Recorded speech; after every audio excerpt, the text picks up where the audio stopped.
I don't know if my mic is on or not. Mic check. We got cam check. All right, looks like we're mostly good there. All right, what up, y'all? Last day of PTR. This will not be a long stream. Just going to kind of go over a couple of things just to kind of make sure things are the way that I remember them being, since I haven't been a PTR since Wednesday. But we'll try a few things, and then I might go into planner mode for a little bit, and then that'll be kind of really it. I don't really have much content for you guys today. But we got a Wild Panda, Zenconi, BM, what's happening, Zeal, and Sora, what's going on?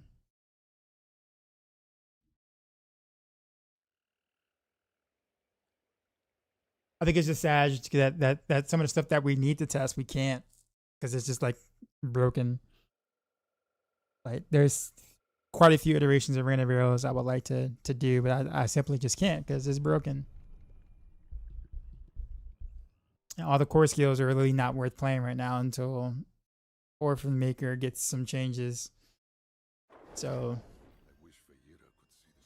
yeah. All right, what was I doing earlier? I don't remember. I think I do need to get me a crossbow though at some point.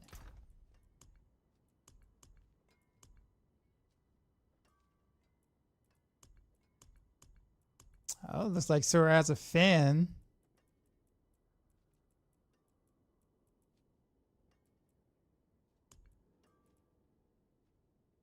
Actually got quite a few crossbows I can use.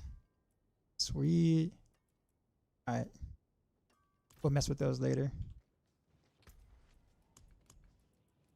Got it.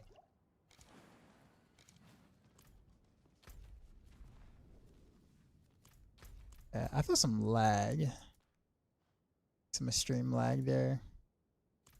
In fact, actually what I haven't done a lot of is some frontal hordes. The 10 cap. Cap armor, I guess we're good. Our Seeker. Believe it or not, man, I think the basic builds are gonna be up there for Rogue this season. So like it won't be the best build or whatever, but I think it'll be a lot closer than it has been in the past. Okay. I have some stuff I wasn't supposed to have. Let's see. Oh, because I was testing the unstable power. Yes, right. That's what you just do. Until go back to that. With the goblins. You love this build? Yeah. It's it feels really good on the PTR. Not gonna lie. And all the little chaos things, even though it's not really doing any damage, just makes it look like you're doing more than what you're actually doing. And that's fine. Nothing wrong with that. Nothing wrong with a little bit of visual flair.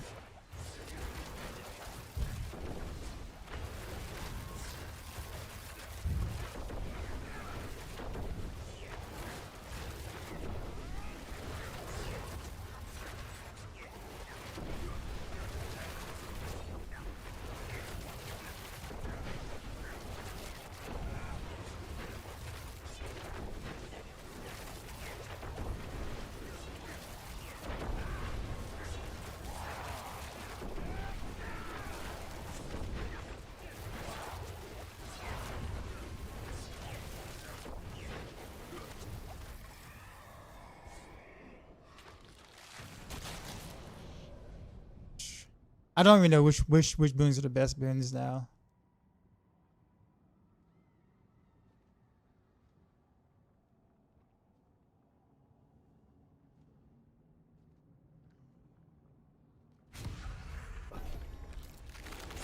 Eric, what's going on, man? I know it's been a minute.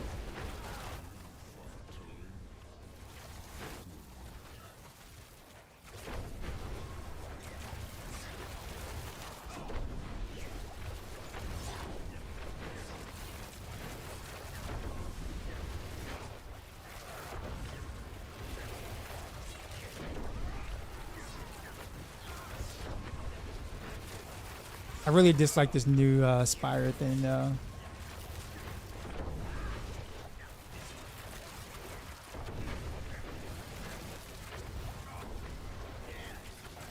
I feel like weird take on honestly, but I feel like if the Spires, if the enemies lasted longer, like if let's say Inferno Horrors was more of a like stuff wasn't really just getting one-shotted usually with a decent setup or whatever. I feel like the Spires would be fine, because then you would just kind of lead them into the Spire or whatever, and then try to like gather them there and then kill them there, and that would be kind of an efficient way to do Spires, right? But with things like dying, so quickly, for a decent build, then Spires just doesn't really seem to make much sense. Because then you're wasting time moving to the Spire when you could be one-shotting everything else, right? So I think in theory, Spire works when the mobs are more difficult to kill. But that just simply isn't the case for most things. Who's that machine with the sub, by the way? 40 months in a row. Appreciate you. You like the new setup? Thanks. I got a widescreen monitor now, OLED. And originally I was kind of against doing widescreen monitors again, because I actually started streaming with the widescreen, which made content creating a little more difficult. Because you have to figure out what to do with the black bars for Twitch streaming, and then of course when you make videos, you got to change the ratio and all that stuff like that. So I guess went away from ultra wides for that reason. But I guess now that I don't really do as much content, I guess I'm just like, you know what? I really want to do ultra wide again, because I really, really, really liked when I had an ultra wide. So, but I mean, I had to do this. A new visual setup for the stream, so glad you like.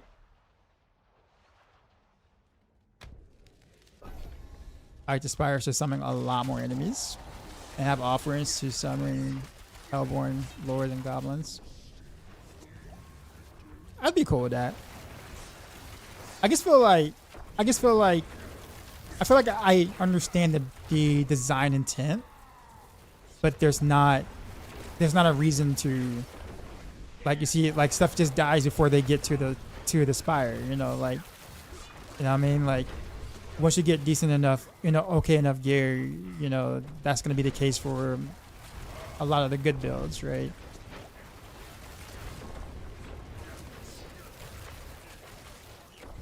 Turn them into summoning portals that you want to stay alive instead of annoying circle. That's hard to put. Yeah, there you go. Okay, yeah, I'd be cool with that.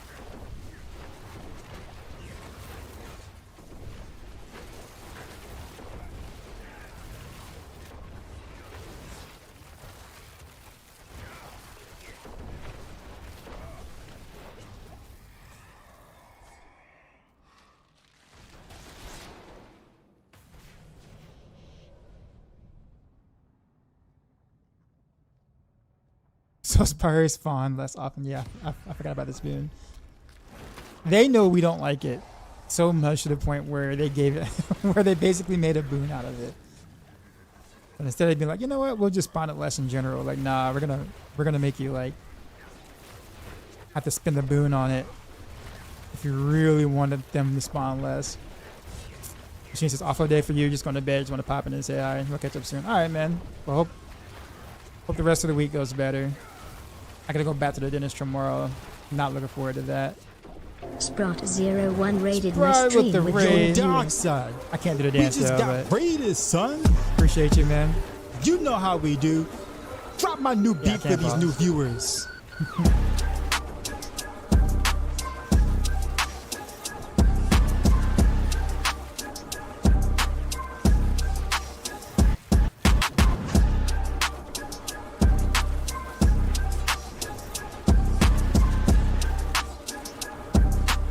Good morning.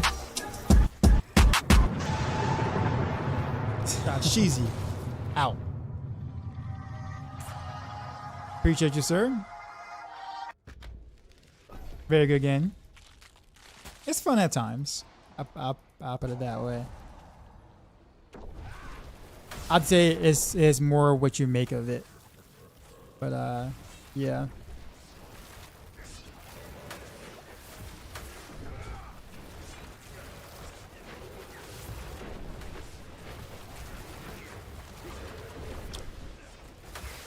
But how was your stream though, Sprotty? I gotta dodge the waves. Or something like that.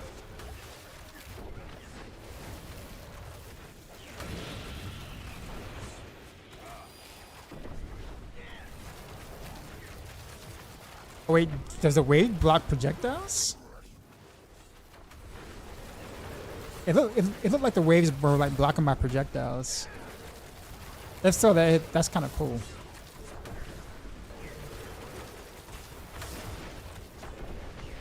Oh no, it's not blocking my projectiles. It gets a period like it was. Actually, would have been okay if it did, if that was the case. I would have been alright with that.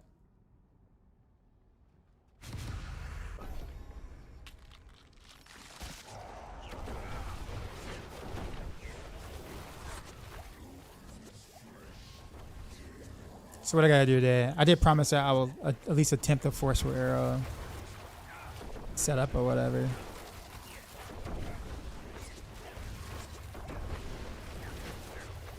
I think I've kind of min-maxed this Heart Seeker as much as I possibly can. Found some, I wouldn't say new discoveries, but just something that was the case in the current season that didn't matter as much. That matters a lot now in PTR or, you know, going into season 10.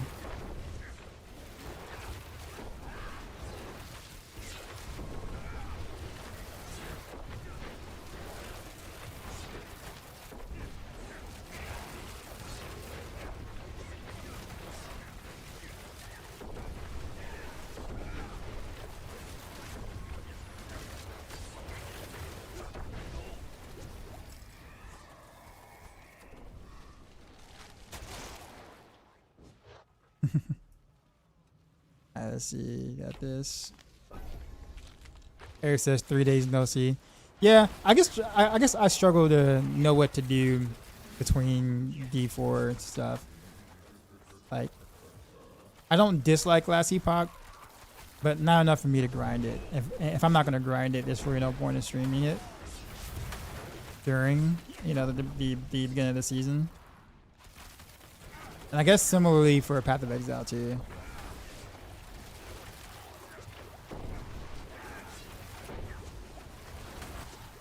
So with that being said, I kind of struggle with what to do in between the times where I'm not doing anything D4 related. I just don't like enough. I don't like other games enough to like play them long term, or for a set amount of hours right now. Currently, closest thing would be Monster Hunter, honestly. But you know, even then, that's got some. Actually, I will say that the newest update has been kind of fun. I'm not gonna lie, the 9-star monsters. Tempered monsters, especially 9-star tempered Steve, is a bit of a menace. I think that can only last but for so long.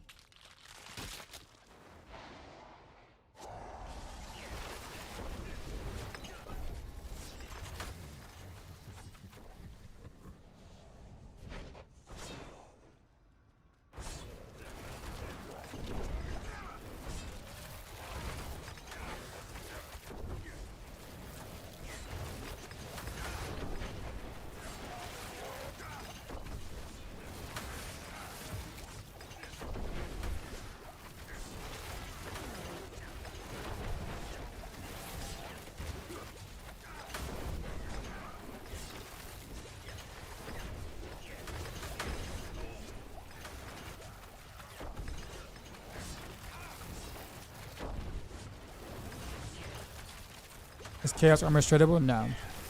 I'm actually kind of glad that they're not. I know I would definitely have some people who would totally disagree, but they're not tradable because they're technically a season only item, right? So like, you know, you can't if you're able to trade them, Yeah, so like they're a season only item. That's which is part of why it's not tradable. But I also like the fact that they're not tradable because it gives you something to like look forward to.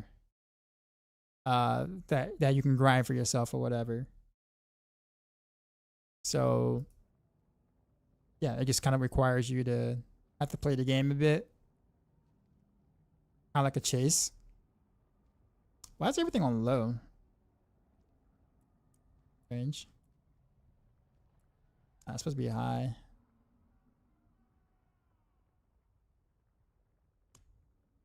But I do think that even like for me, who might enjoy the season for like maybe I don't know 2 weeks roughly, like that might extend my season like an extra week. I'd be a little bit more interested in like logging in and playing because I have something to like chase, or like getting them in the right slots and everything. Okay, this looks a lot better visually. I was wondering why everything looks so kind of bland.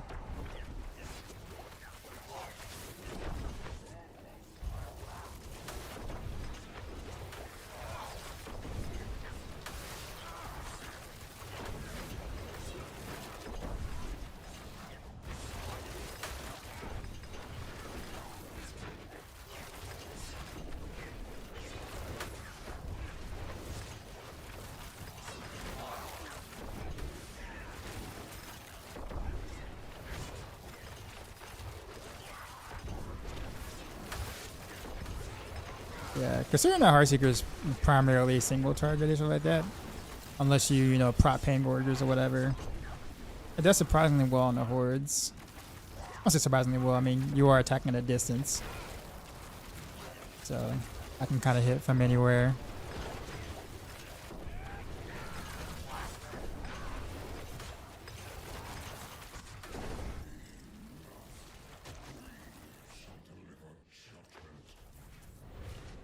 A lot of hit to pick up.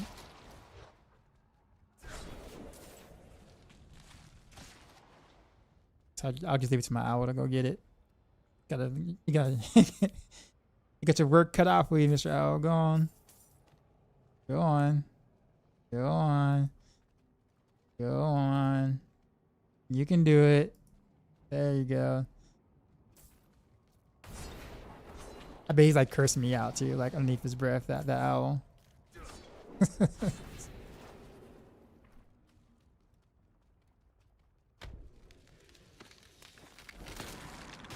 Is there any reason to never to not fight Bardock?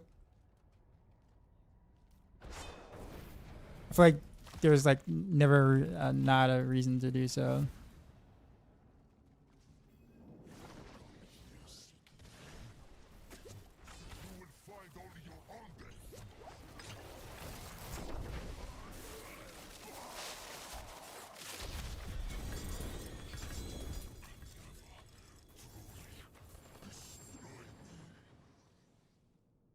I'll take some of the scrolls though. I do need that. We got.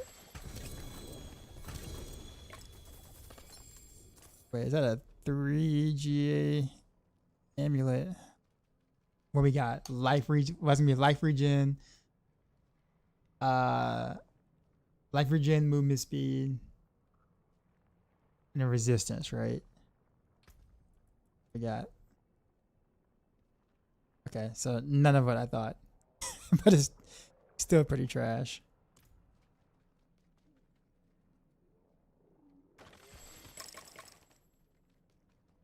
I actually don't like being this far zoomed out. I guess with the ultra wide, you're kind of already naturally zoomed out a little further, anyways. Standard just feels a little better. Just looks better.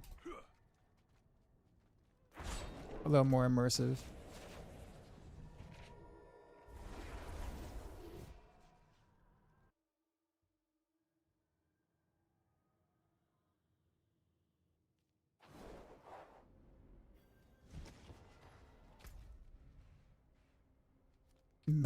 Back to pits I go.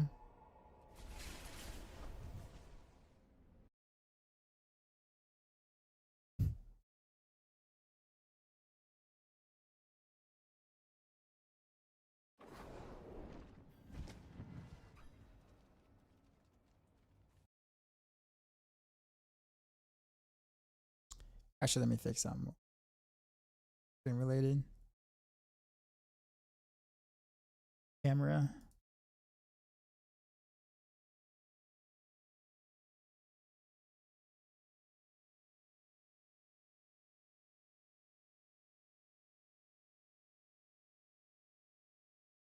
Yeah.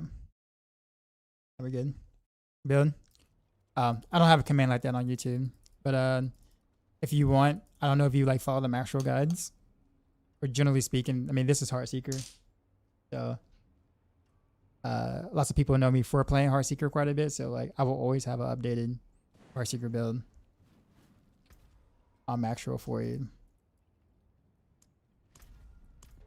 But this is just PTR, so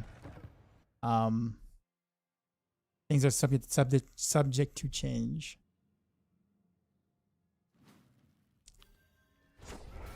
Or it will change, I'll put it that way.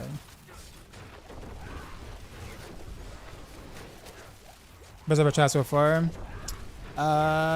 Heartseeker, Rapid Fire, Barrage, Combo Points Barrage, and Spam Barrage.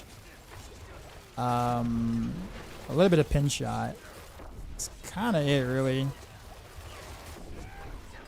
Only because of the fact that, like, there's 3 Maxroll Rogue specialists, and typically speaking, we spend time trying to learn and play the builds that we are responsible for writing on Maxroll, right? So I didn't do any PT stuff because that's not, you know, that's not any build that I'm writing for Maxroll, but that's covered by someone else, right?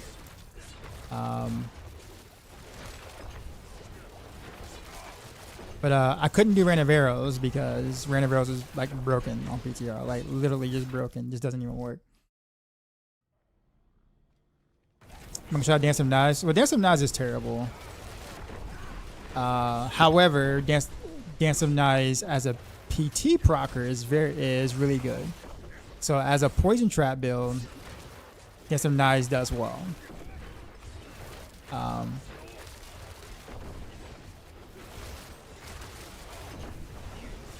But yeah, looking at that, I mean, there's nothing else I can really add to it versus what has already been done, honestly. So if there's anything I'm going to test, it's probably going to be things that hasn't been done before, per se. But at this point, since it is the last day of the PTR, I can't imagine that there's anything else that has been, you know, not explored in a semi-serious manner. Like Shadow Step has. I guess Dash Rogue hasn't really been explored, but that's on Ava if he wants to do it. He did it on like current season and did pretty okay with it. Link to build. I mean, I don't really have a full fleshed out planner for it. Because remember, this is PTR, so stuff is going to change. So, like, I guess having a PTR planner doesn't help anybody if you can't play it. If that makes sense. I mean, are you going to, like, if I was to make a planner right now, would you play it right now before PTR ends? Or because things are probably going to switch around with the live changes. Yeah, I guess, so here's my thing. So, not everybody follows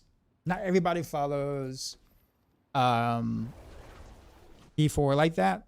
So like somebody might see somebody do something in PTR and then like not look at anything else until it's time for a season start, and they're gonna be like, oh, I saw this build on PTR, I'm gonna play that build, right?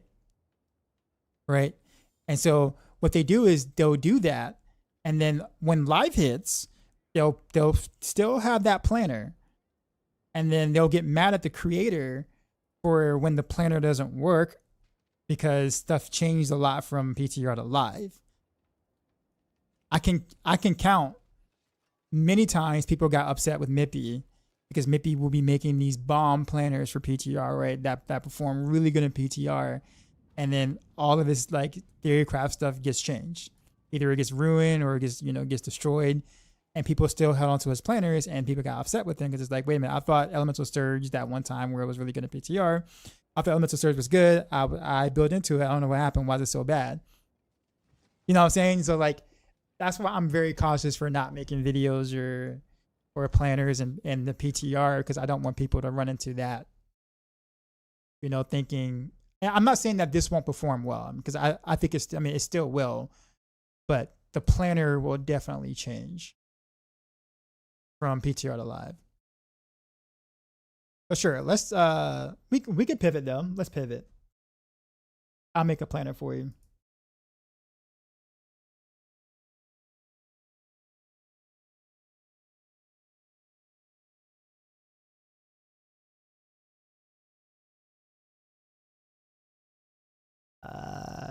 That work? Can you guys see it? All right. Also, we don't have the whatchamacallit in yet, the power stuff in yet, unfortunately, for some stuff. But okay, so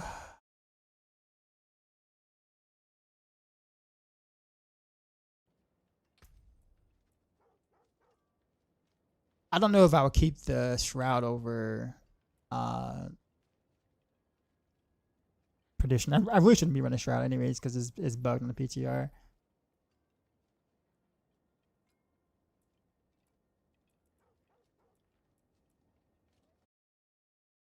But it does have health though, so I guess that over air might make more sense. Okay, so we'll do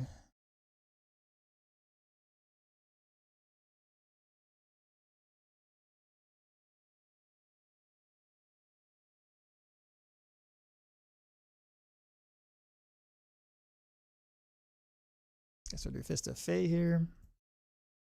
Slot Circe.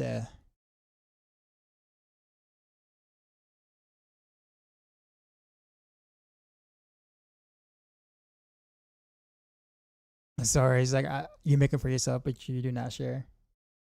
I tend to do it afterward, like a little bit after PTR for sure.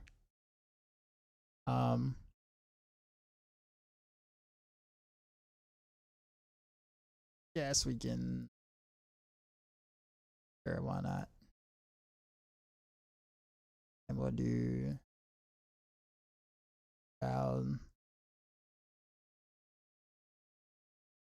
We'll just max out the life, I guess.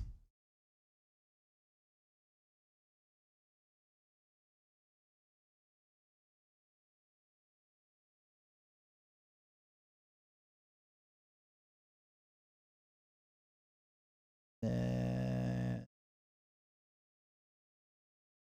crown.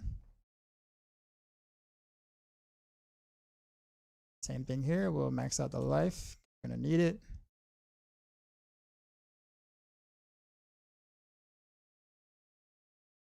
Pants, we'll do Pain Gorgers.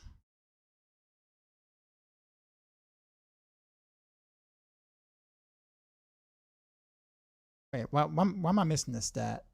Oh, I'm missing the Mars. Oh, the marksman skills don't show up. Oof. Okay, well, this is supposed to be marksman skills. Or sorry, basic skills right here. It's not showing up though.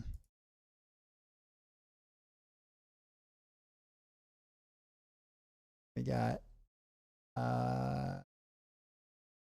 Crash of Shadows.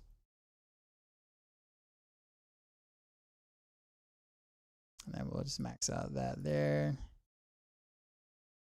Bow is fine, but we're gonna change Shadow Clone to do double damage is actually more important, so we're gonna max that out. Oh, whoops, wrong thing. So we'll I guess you don't have to triple crit it, you can just single crit, double crit it and get 97%, that's fine. You know what, just to make sure people understand, just triple crit it. Just triple crit it. Alright. That. So this one needs to go to Heartseeker projectiles.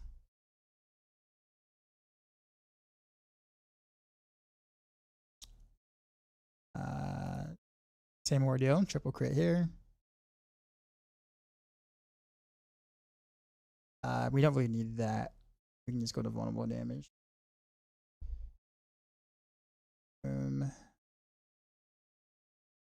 It's fine. Everything else is fine.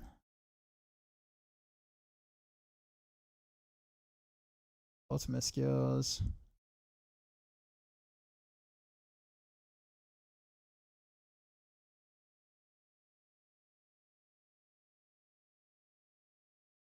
Okay. So update profile quick. Skills. Okay. Now with this, you can either do either or. And I need to actually explain this later. Victimize or close quarters combat, it literally doesn't matter which route you go. Close quarters combat is going to feel a little bit more involved because you have to jump in and out to, you have to jump in to get the bonus, jump out to keep Deadeye ranks. But with Victimize, you never have to jump in at all. But it's like 15% less damage. But you also don't have to, jump around and do all these different things to be able to activate it, and then you can stay at range the entire time. So for the main guide, honestly, Victimize is going to be the version I build around. And then I will have a close quarters combat version for those who want to, kind of be a little bit more try hard for like half a tier damage. But I think Victimize is like the most cozy by far to play. Like by far. And you can always switch too, because all you got to do is just get like a dagger instead of a sword here. Just go with dagger. Actually, you should just go with dagger anyways. You'll have enough close damage anyway. Do Paragon board by going through Dance Macabre and getting these little close damage nodes here. You do that with one dagger, and then you'll be able to like you'll be able to cap your close quarters combat. So like honestly, if you just want to make a switch and be like, you know what, I want to try close quarters versus Victimize, literally there's no change other than like picking up these nodes here on Dance Macabre, and that's it. And then you just make the swap. Like it's super simple. Which is actually kind of cool. For those who yeah.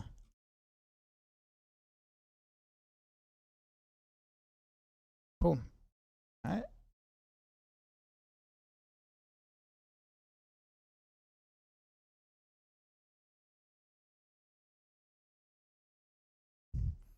How does this actually?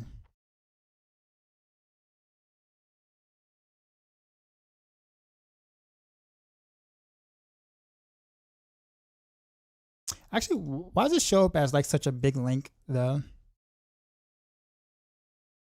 I wonder if it's just because it's not like. But yeah, there you go. And I'll post it on YouTube too, because then the other guy was looking at it. But that's what I'm playing.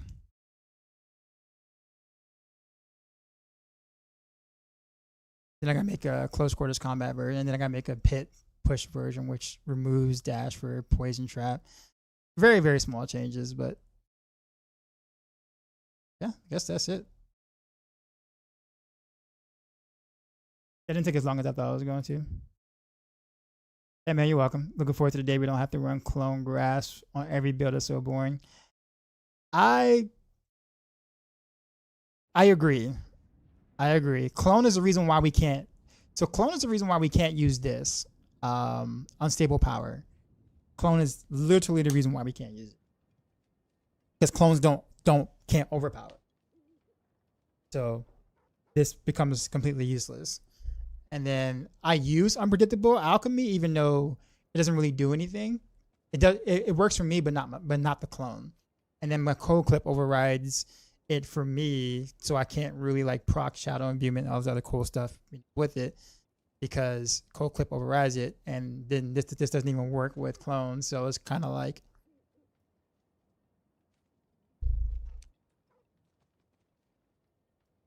I don't know. So we're kind of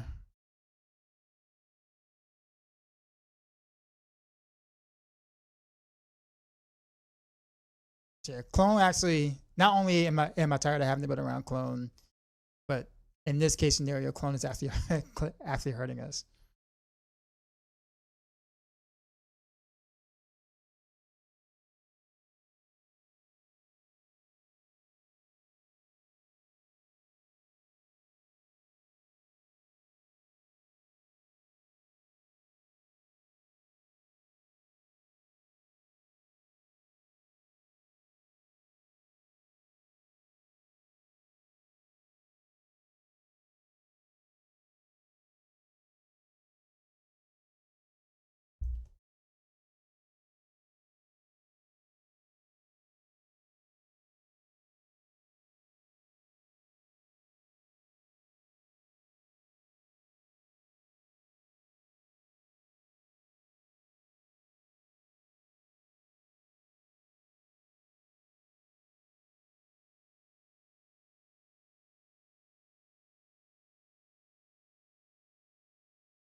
All right, there we go. Boom.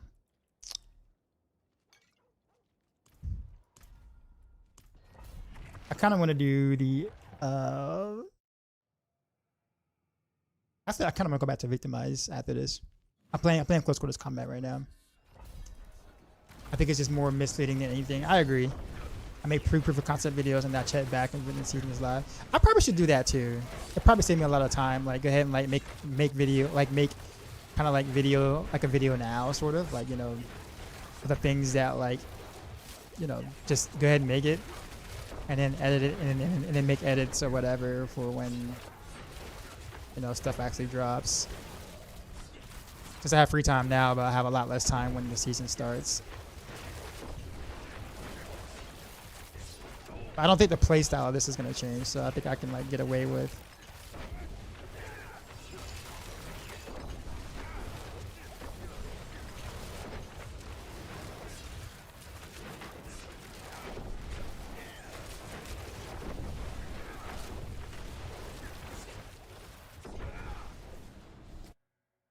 To the degree that hat bakes him in the Rogue season 10 powers. Yeah, so the hit and run one was supposed to work with Orphan Maker, but Beast is just better, even with Orphan Maker equipped.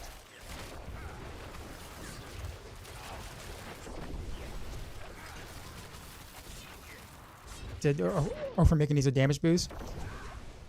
Well, yeah. I think it needs to be revisited mechanically, to be honest with you. But I wouldn't mind a damage boost either, but problem is that we're still, you know, baited around clone still, even with the Orphan Maker.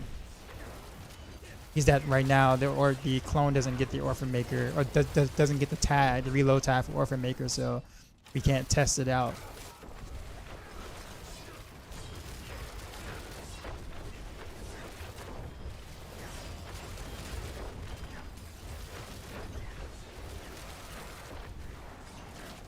Yeah, I feel like the class is stuck with clone shenanigans for most of the builds. Not all builds, obviously. You know, you do got Dancing Knives, Poison Trap, you got Poison TD. But I feel like those work that way because Poison doesn't properly work with clone. That's the only reason why we don't have clone in the build. It just doesn't properly work with clone. If it did, we'd be running clone with that, with those two. And then of course the only builds that don't reliably run with clone would be the ultimate builds because you can't run clone because you're playing Death Trap or Random Arrows. Listen, the attack reload mechanic, 50% is steep. 50% is pretty steep. I guess in the bubble, I guess it's really not a problem, but when you so watch this. I'm about to play Victimize now. Boom. And that's all I changed. Now we're running Victimize. But I think in the bubble it works fine, but the fact that we're so used to being quick and everything being feeling snappy for the most part in general, just in general, not even just like on the class, but just the way the game has been, like the gameplay it is right now, that mechanic makes everything feel so molasses.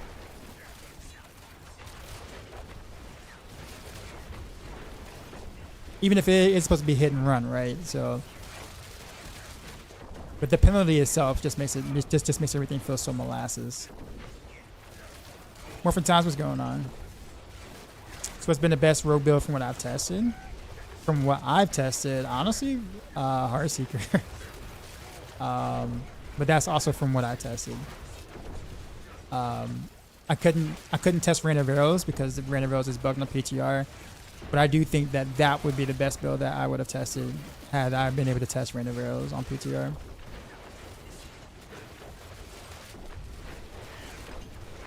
But the top builds are actually kind of close. Like Heartseeker is like maybe like 2 tiers behind DT, if that.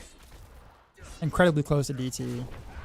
Rain of Arrows is projected right now. If the patch went through right now, as is, I think Rain of Arrows is projected to be our strongest build. Followed by DT. And then you have and in third place you kind of have like 3 different builds that are really close. It would be like the basic builds like Heartseeker, Invigorating Strike, Poison Trap, Dance of Knives thing. Will all kind of like be in like a very close third. I'll put it to this way, and then of course you have like the Orphan Maker OP rapid fire setup, but we'll kind of see how that goes. If it gets to tag, it might be competitive, but no one's gonna play that.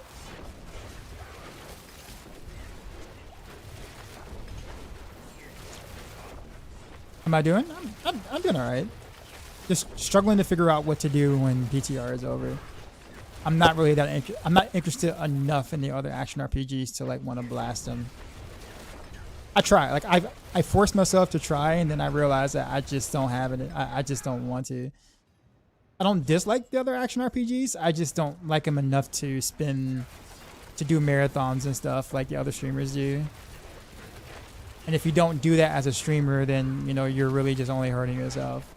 At the end of the day, it's like, why even play? So like, I guess I just don't really have any motivation for the other action RPGs, honestly. They're gonna finally fix rapid fire. So the bugs with the Scoundrel's Kiss ring are actually fixed. I actually tested them during the Rogue podcast we had earlier. And believe it or not, they actually did fix those bugs. Now the clone is still bad. Like the clone's AI is still terrible with rapid fire. LOL, so this Heartseeker is better than Season Heart, not Heartseeker. Oh yeah, by quite a bit. Yeah, for sure.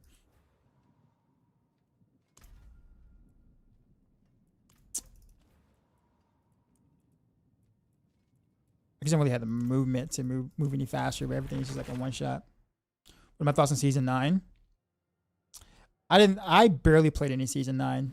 Like Season 9 was probably the least amount of D4 I've played since launch. I did not like the powers much at all. I didn't like Azarath being like so dominant on like so many rogue builds.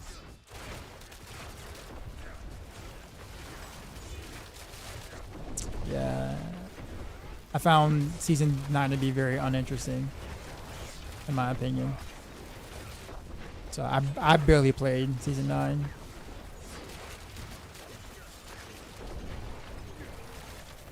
I didn't even max any of my glyphs out. Season 9.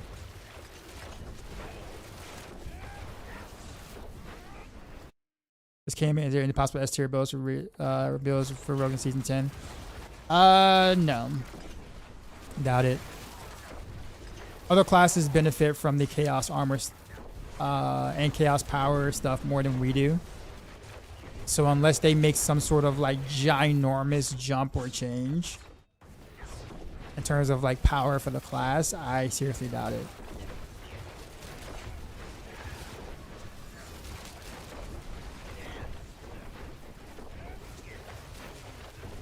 I will say this though, like regardless of whether rogues have any S tier builds, like T4 and even speed farming pits will still feel incredibly good on the road. You just, when I talk about S tier or not having S tier builds, I'm purely talking about pit pushing only.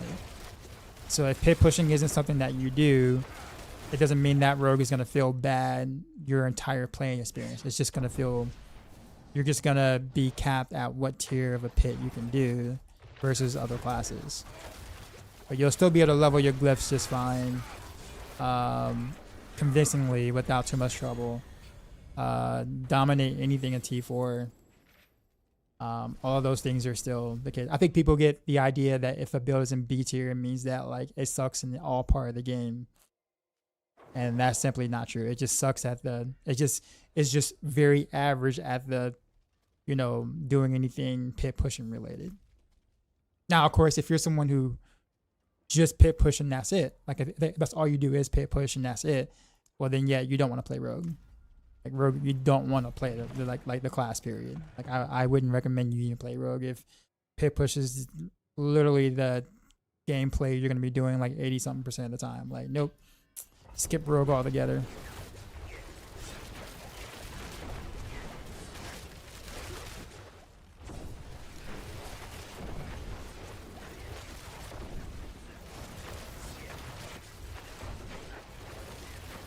Any idea if they fixed that or that'd be bug for the season to come? Oh, you mean the AI for rapid fire? I have no idea. I have no idea if that's gonna get fixed. But the AI in general is like pretty bad on most rogue skills anyway. It's just that Heartseeker mask gets so well because Heartseeker doesn't have to aim. So the clone doesn't have to aim for it to automatically hit stuff, right? Which is why clone works so well with Heartseeker, because it's like, well, the AI can't be bad for Heartseeker. Like it's impossible for the AI to be like ultra terrible at pew-pewing because, you know, you don't have to aim.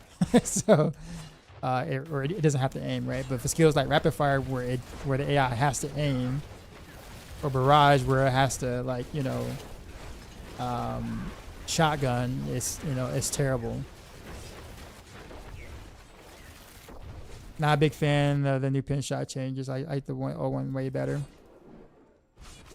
Actually, well, I guess when you mean the old one, give me an idea of what you mean by the old pin shot.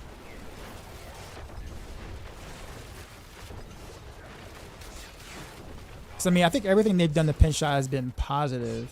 It's just that there are no combo point builds that really allow for pin shot to be, you know, combo point related like it used to be. So it's not really pin shot's fault, but rather than the fact that Azarath was just so good.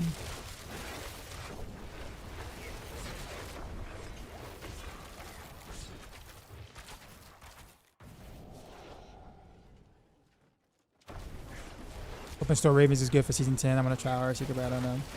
Heartseeker's going to feel great, man, for Season 10. I guess it just depends on what your goal is. Like, what are your goals for when you're playing a build? What do you want to be able to achieve, etc.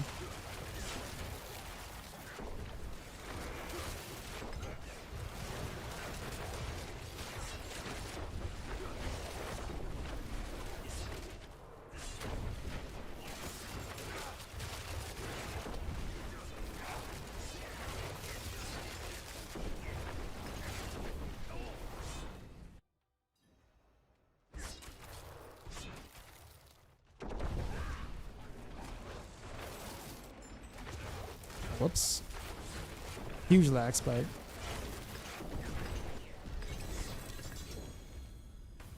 If I'm having fun with the build, I can play like crazy almost. I think level 100 is a little ridiculous. I think they should lower it to like 65 or 80, still allow them to attain percentage strength. Now all players are going to hit level 100 glyphs. I think that's kind of the point, honestly. It's supposed to be aspirational content. It's supposed to be, right? Some classes, you know, can level up to 100 glyphs in like a day, right? With how strong some of those builds are, right? But they're supposed to be a journey, which I think is fine. But it feels weird when you know one class can complete the journey in a day and other classes kind of have to wait like a week, depending on, you know, how high their top build can clear if they play the top build, right? And I think that's such a discrepancy in power for that purpose, right? Like honestly, I honestly think the better way is for it to take a little longer to level your glyphs to 100.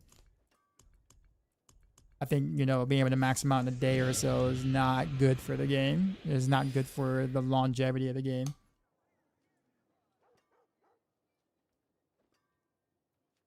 The open shot worked the way it does now just through inner sight. So adding the bow to me didn't really make any sense to make the changes to bounce the way it does. You like the always. So when you say adding the bow, the eagle horn has been, I mean, we've had the eagle horn for like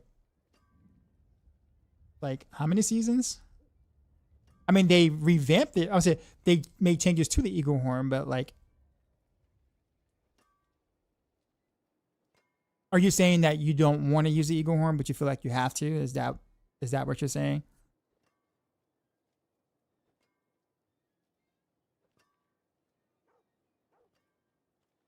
Also, Dream, appreciate the follow. Hello, friend. Watch a video, rapid fire doing 102. Oh no, I've seen it already.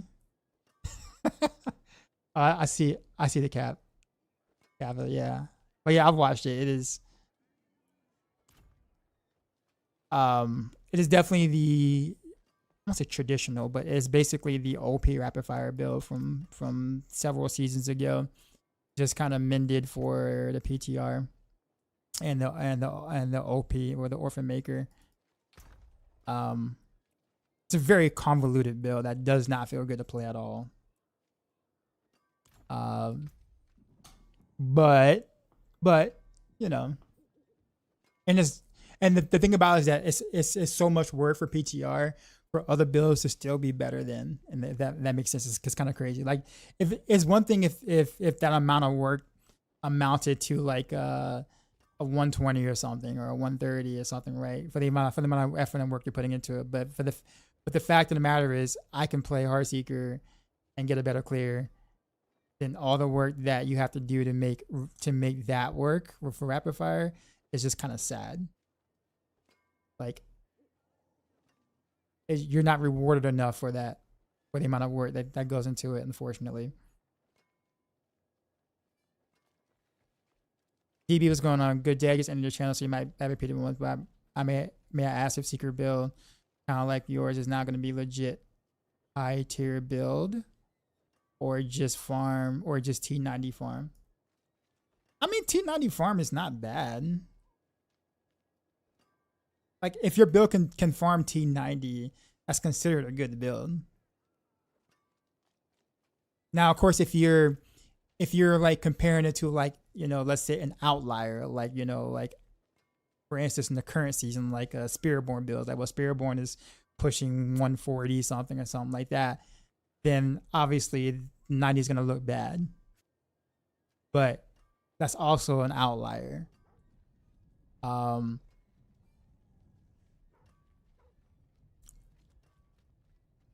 let me ask you this though, DB. What do you consider high tier? What is your, because I mean, it might be a rogue. I mean, high tier might be okay, I'll put it this way. Depending on the number you're thinking, 90 plus. Oh, well, yeah, all rogues can do, well, a chunk of rogue builds can do 90 plus. DT will end up around 105, 106. Renoveros is probably end up around 108. Heartseeker will probably end up around 104. Invigorating Strike, 104-ish.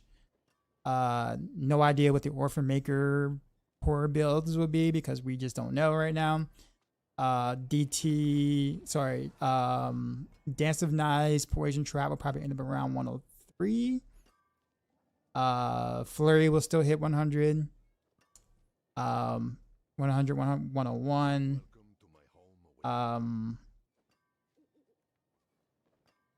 Those kind of things. But yeah, again, I don't know what high tier means for you. But yeah, several rogue builds will reach the 100s, but they'll still be like, it'll still pale in comparison to what other classes can do at the top end. At the top end. I don't mind being a board master with 100. Once I got my glyphs max, I feel like I finished the build. Yeah, I think that's kind of the thing too. I kind of feel like glyphs don't really give you a lot of power past a certain point, right? So you're just doing it just to, you know, just to feel some sort of progress after a certain point. What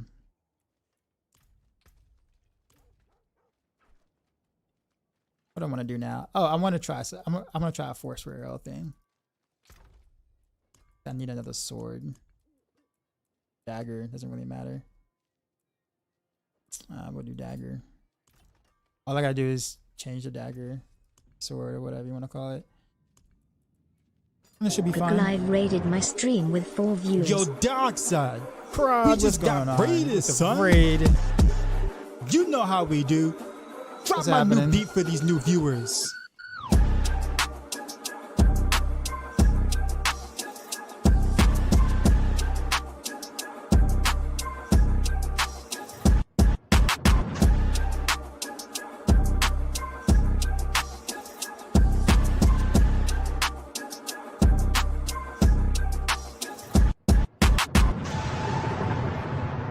Sheezy out. What's going on? Appreciate you, man. I know it's been a minute. I'm just doing some I don't say last minute, but just a little bit of messing around on a PTR before it's over. I promised myself I would try some things, so that's what I'm gonna do too.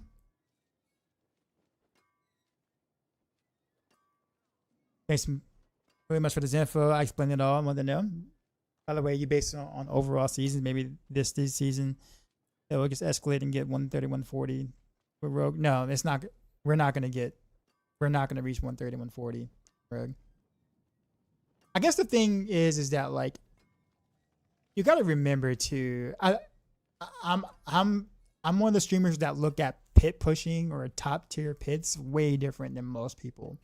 Because once you get past 100, what happens? Like, what do you get for doing a 101 or a 102 or a 145? Like, what do you get? Like, do you tell your employer? Do you put it on your dating profile? Because like you get nothing in the game for doing it. And then the process of pushing is horrible. No one likes the process. There's not a single person that like is waiting to sit there and like spend, 14, 15 hours fishing for a single tier clear on the weekend, hoping to get all the RNG to work out. Not a single person likes it. So not only is the process horrible and disliked by everybody in the community, it's also pretty much you either got the gear or you don't. And that's kind of it. It's really not even a skill check. So it's like, at the end of the day, what do you get for doing it? At the end of the day, see what I'm saying? I know there's nothing else to do in the game, and so you it's only aspirational content. But I guess the way I look at it is just kind of like, if my rogue build can do a 110 versus a 120, it makes zero difference for me. Like I won't go, or I'm not gonna play that build because it can only do a 110. Right? Or,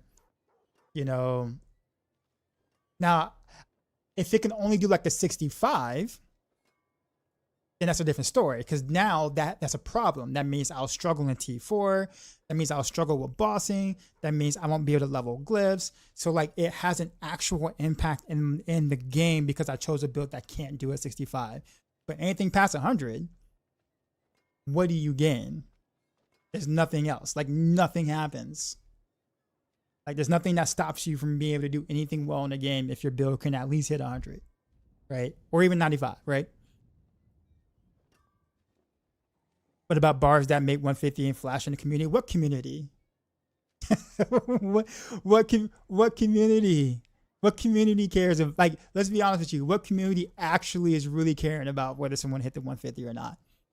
Who are these people that we're talking about?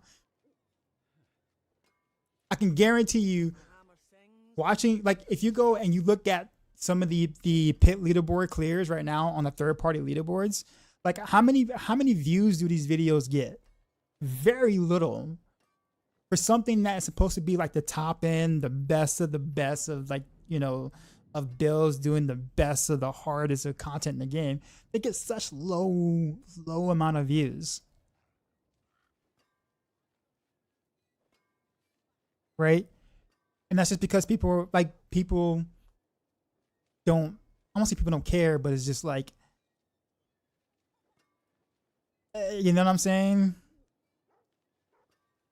Clip this doesn't care about whether Barbs doesn't 150 or not. Clip this plays a lot of like non-meta builds. He doesn't care about the 150 at all.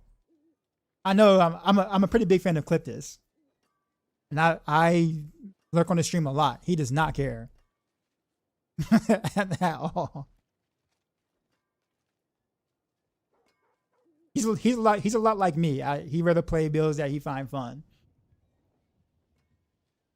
When I think about Rob Fergie leaving, I think that's a good thing. Not trying to be mean or anything, but like, I think it's a good thing. He doesn't embody what it means to be a Diablo fan or someone who truly understands the vibe of Diablo. And a lot of times when he talks or he makes comments and stuff, I have to kind of cringe a bit because it's kind of like, bro, like you just like, I don't know. I can't say if he was a good GM or a bad GM, but like just listening to him talk about some things makes me really feel that he doesn't really understand the genre. So like, honestly, someone who should have been in that role should have been someone who developed or worked on at least D2 and D3 beforehand. So they understand what a looter or a Diablo is about. Rob, I mean, you don't get me wrong. I'm not saying Rob wasn't a great GM over at Gears of War when he did that there, but I mean, there's only but so much you can understand about the genre if you don't play the genre, if you didn't grow up with the genre, or if you didn't, you know, if you didn't develop in the genre. You know what I'm saying? Like, how can you make good decisions like that? You don't really know the genre that well. So I don't fault him by any means, but I just think they, you know, Blizzard should have chose someone that, you know, from the inside. There are plenty of people that could have been qualified for that position.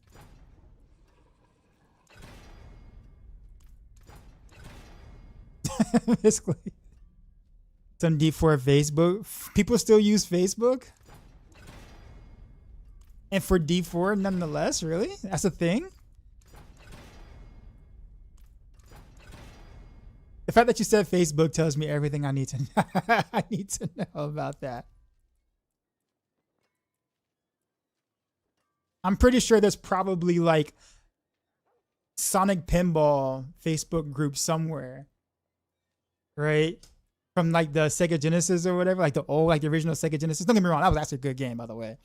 Sonic Pinball was actually a fantastic game. I'm sure there's a Facebook group out there for that too. Whether it's relevant or not. Do I play Last Epoch at all?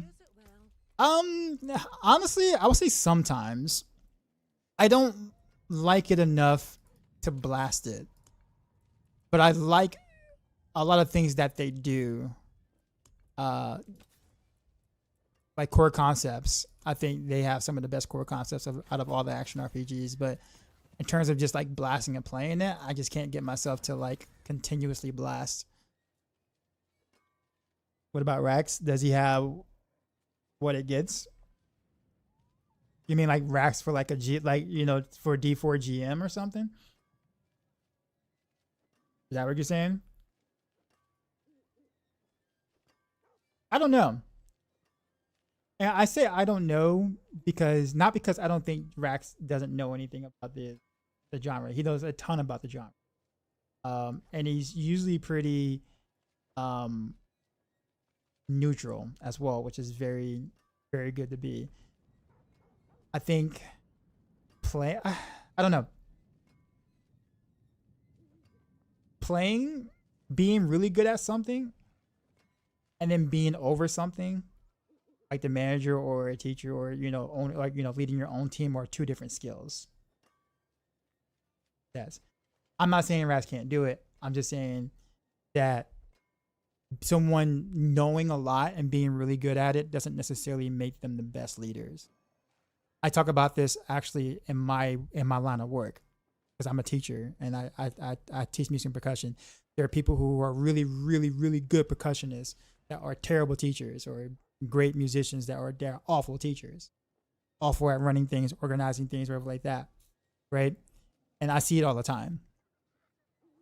I'm sure, if Rax put in the effort, which he would, to, be in a situation of like, okay, I know all these things. I know what the game really needs, how to really turn this thing around, but also how to manage a team, how to, how to, make sure that your team doesn't hate you. These are all different skill sets, right? And then also making sure that you please the company at the same time, because their job is to make money. So as a GM, how do you balance people above you telling, hey, squeeze as much many pennies as you possibly can, while also managing a bunch of D4 teams happening at the same time and make good decisions for the game. That's a totally different position to be in. So yeah, again, I'm not saying Rax can't do it. I'm saying, like, I think it'll be a tough task for anybody that is just a good player, if that makes sense, or just really good at analyzing the games, to be in that position. Now, as far as a dev is concerned, I think Rax would make an excellent dev.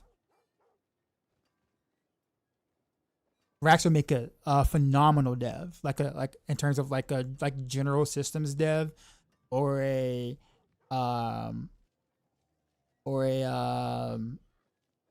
general systems season, or somebody who's over seasons. Like, I think he'll do fantastic job of that. Die for GM? Oh no, nope, not at all. Rax doesn't have enough D4 fashion. He doesn't, and I don't blame him, to be honest with you. He seemed enthusiastic some time ago, but I think he feels they just don't listen to him. Well, I mean, the thing is that, like, you also gotta understand that, like, there's thousands and thousands of people giving feedback, and sometimes they'll take the feedback and like warp it into something that they want to do, and then other times it's just that they already have an idea of what they want to do. The feedback we give is already in play. It's just not going to come until later, right?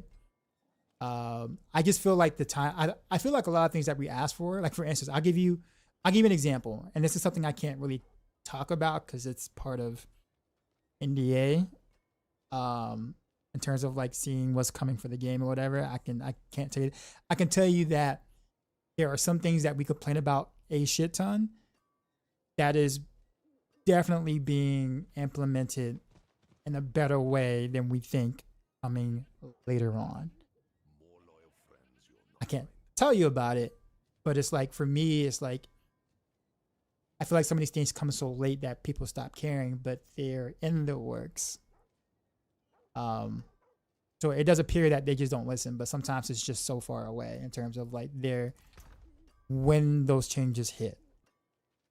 I will tell you that, like, they have been listening a lot to masterworking and tempering, and that's all I can say about that part. Yeah, they've been listening a lot. It appears they haven't, because they haven't done jack shit to it, right? So every season that we've been complaining is like, bro, why is it still this way? Why is it still this way? Why is it still this way? Why is it still this way? Well, that's all I can tell you. That's all I can say. Not that they're not listening. It's just that their timeline kind of sucks for when we want it as players. I mean, that's all I can say. But until then, keep complaining. Complain every season. Every season. Until then. Because we have that right to. J-Matt, what's up?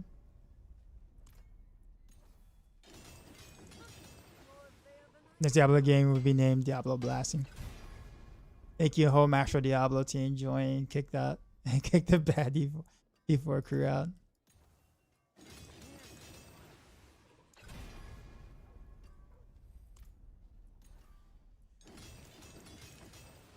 I think even to add what people have been asked before, people still feel away about D4 and probably still won't be enough for some. Agreed, but I think, to be honest with you, Diablo 4 has kind of made his own bed with that one. With the game, being released in the unreleased state. And it's not, I won't even necessarily blame the devs for that, because honestly, without saying more, there were some that wanted more time because of all the chaotic development that was happening, especially throughout COVID and leadership changes and bad morale and other things that came along with the development. So they actually wanted more time, but of course the higher ups is like, nope, we want money now. And so we only got like a 3-month delay of the game per se from when it was supposed to release.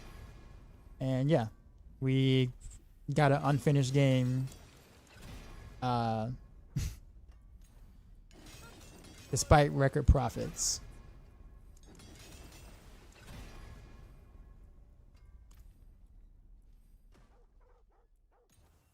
But in reality, yeah, had they had more time to kind of work on it.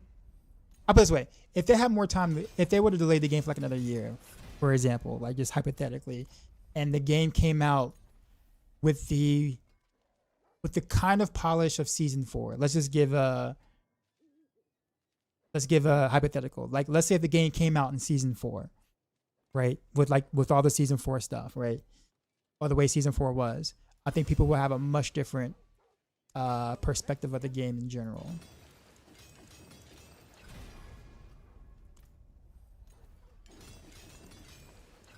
I won't say this to say great per se, but I think it would have been received a lot better overall from that point on.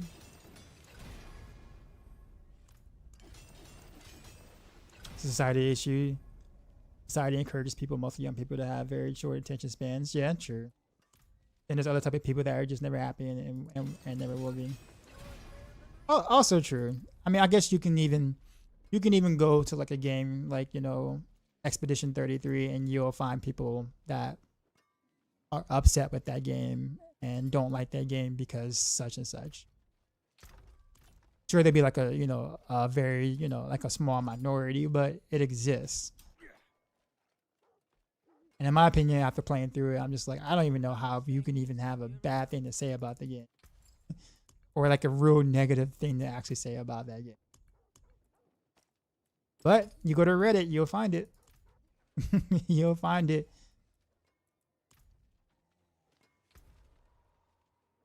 No, having victimized and putting Necro Shadow Blight do that. Would that be a major boost? No. But tell me why you think it would be. Not being funny, but like, what's the thought there? Because the victimized procs don't do any damage at all. It's like shitty damage. It's great for leveling. It's like OP for leveling. But once you hit like T1, T2, the victimized procs don't do any damage at all. You only take victimized just for the damage bonus. That's it. Past that point, it's just to proc the debuff, and that's it. Unfortunately, that's it. Alright. Is that what it is? Okay, so we're gonna go to Force for Arrow for a little bit. Don't expect much from it. I'm just gonna be honest. I'm gonna try both runes for the LOL. So don't expect much. But I did say I want to try it, so we will. We'll try the we'll try fundamental first, and then we'll do primary. Although I don't know if primary actually would really do much because Shadow Grasp already executes your a certain point anyways. But the pierce through actually might be helpful, so we'll see. Maybe.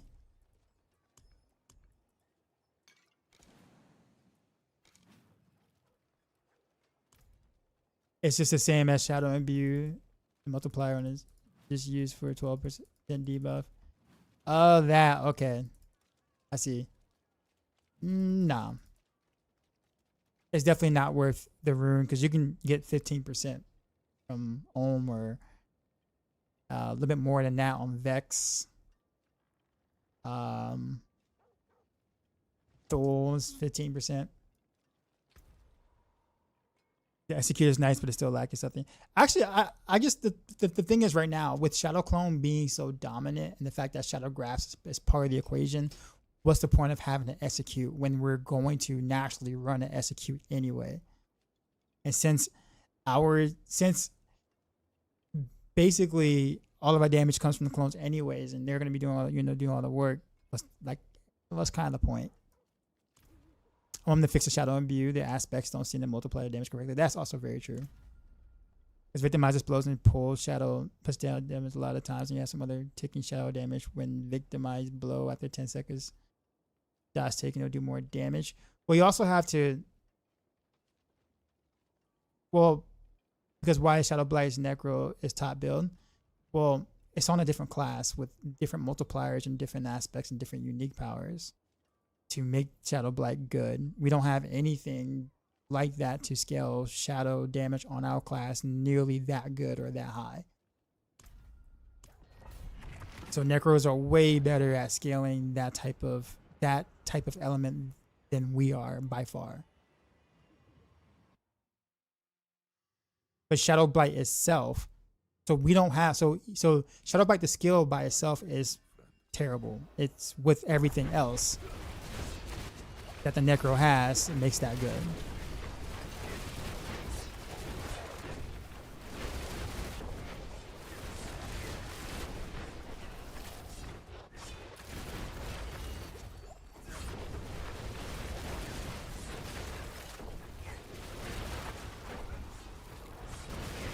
Just keep in mind, if it was really that good like that, then like barbers would be using it.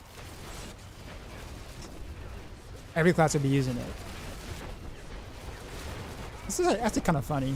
I'm not gonna lie, like the way the knockback kind of works on this.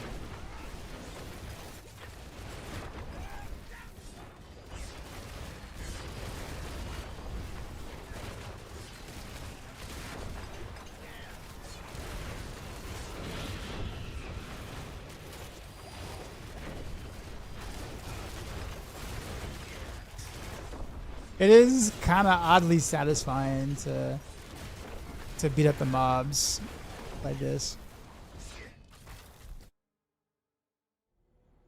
Cecilia? Is that how I say it? Appreciate the follow.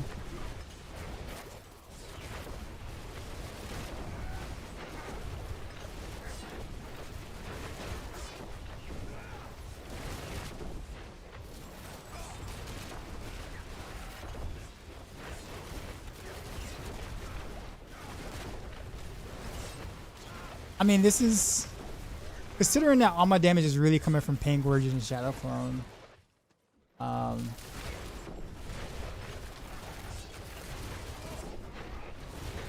don't know. Does my Shadow Clone get the Force for Arrow buff? I mean, because it is a buff to me, so the Shadow Clone should get it too.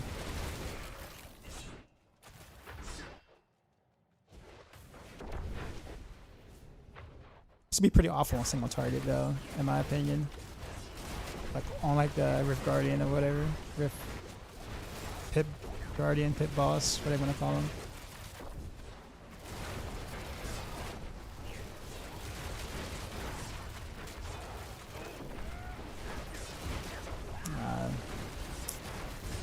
chilling win.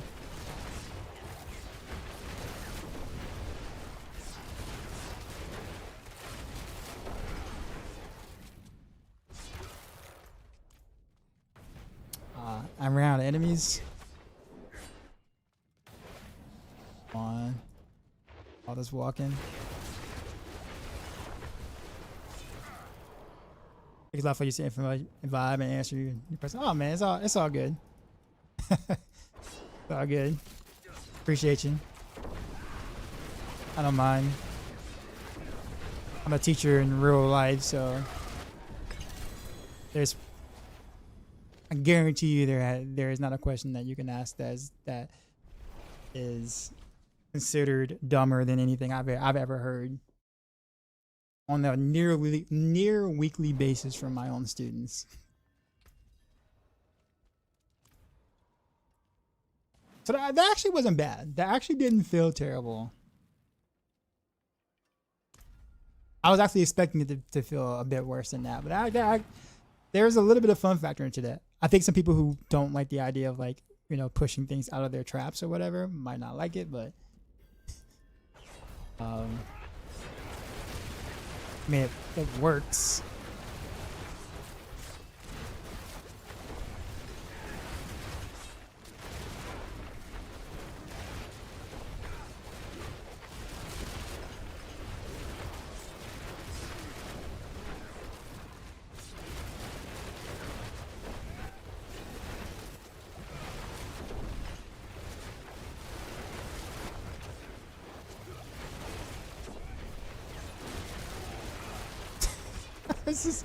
It's just so silly. I don't know.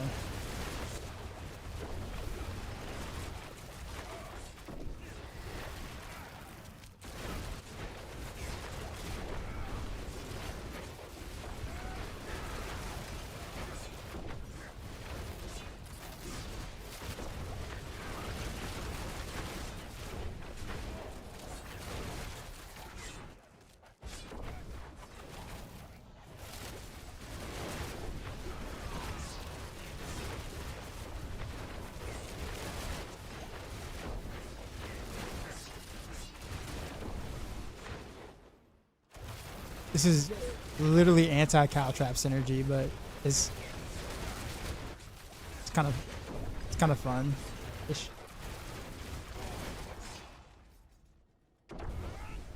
What age do I teach? High school. So, and since I teach music, they're literally in my programs for normally all 4 years. So I get to kind of watch them grow up from freshman through the senior year.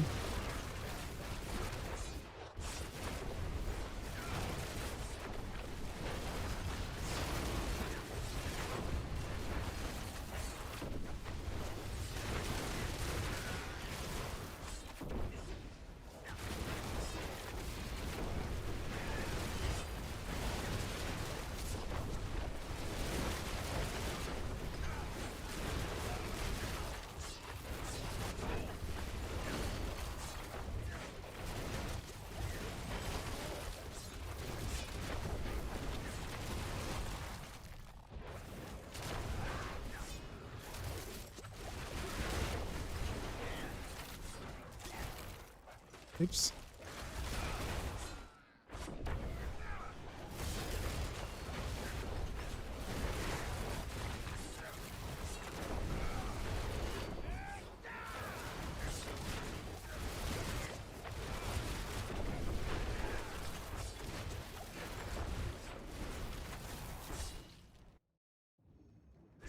Oh, you Zest? Gotcha.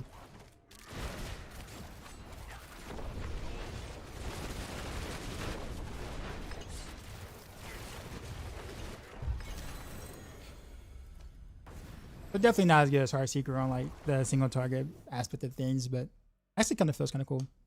You ever get noticed by your students on stream? I mean they know that I stream, not because I tell them, but they usually they end up finding me. It's like I do mention that I do like that I am a influencer or a content creator. I guess is what I use. So, and then of course there's like, oh, he's a content creator. We gotta go find him. We gotta go find him. So, once they find the category that I stream in, or I mean, I create content, is kind of easy to find me because I'm really the only African American that actually does DF4 content on like a consistent basis, semi-consistent basis. So it's kind of like, yo, that must be him. It's gotta be him.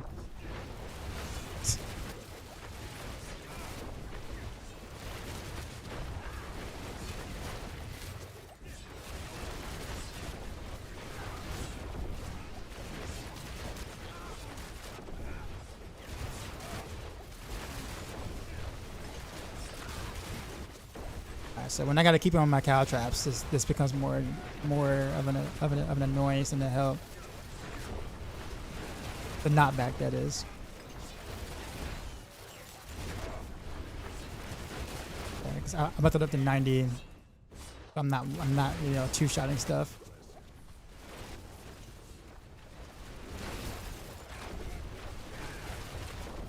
That actually wasn't too bad.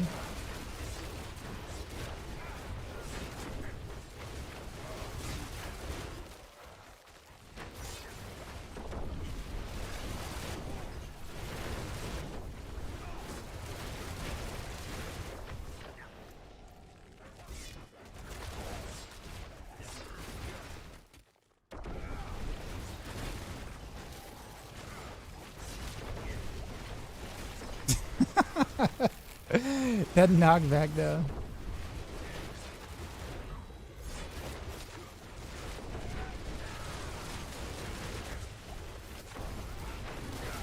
Great way to keep Deadeye buff, but terrible way to keep him in my cow traps.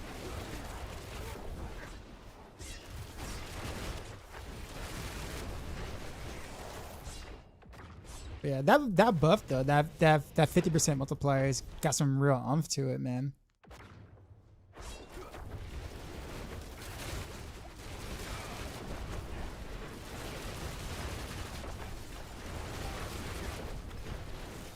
Yeah, it's got some oomph to it.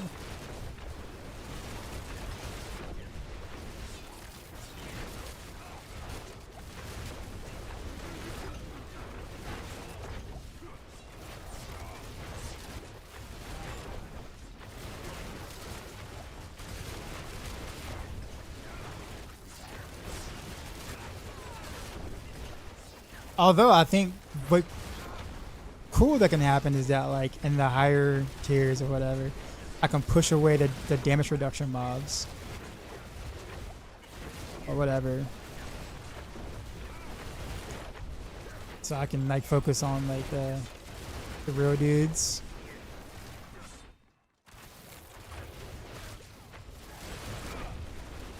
Do I see Rogue clearing 150? No.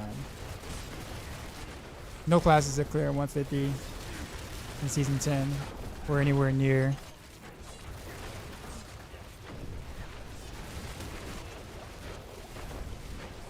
What's the best build so far? Hard to say because there are a lot of things that are bugged, but I mean, prediction is probably maybe Rain of Arrows, unless they buff or fix some of the Orphan Maker stuff. But we can't play Rain of Arrows in the PTR because it's bugged. So yeah, yo, this actually isn't that bad on single target.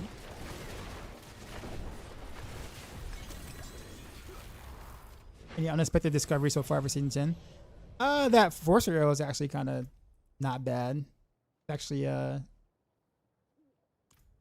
quite nice, not gonna lie. I think a lot of people wouldn't like it, but I don't say a lot of people wouldn't like it. I would say your enthusiast who likes to gather everything would hate the knockback from Forcer arrow.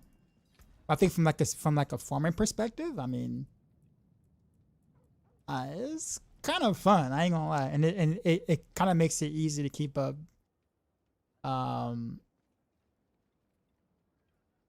Deadeye while playing close quarters combat, so that's a plus. I'm going to start a Rogue. What builds do you think are fun for current season? Pen shot. Pen shot would be my recommendation for sure for current season. Do a demonstration of Force. I just did. You literally just watched me do a whole run with it. How do you think all those mods were getting knocked back?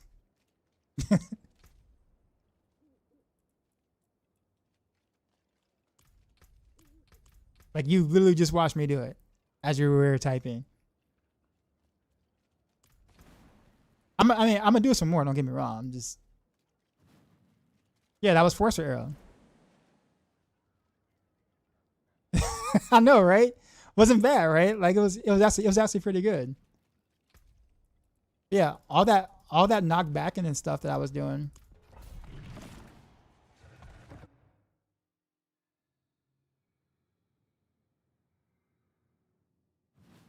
Is there anything but Heartseeker? No. Well, with Heartseeker itself, no. But some of the seasonal power, yes. The imbuement thing is bugged. The unstable power is bugged. Yeah, you see all the knockback is going on? That's Force for real.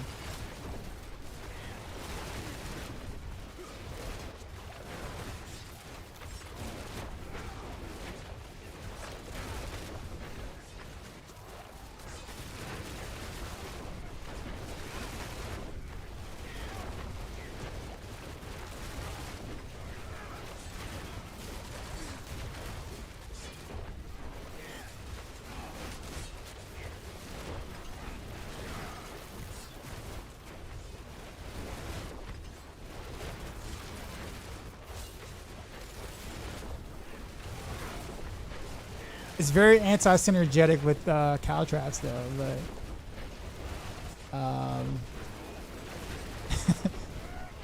at least in the higher tiers or whatever. Like when things last long enough or whatever that they don't die instantly.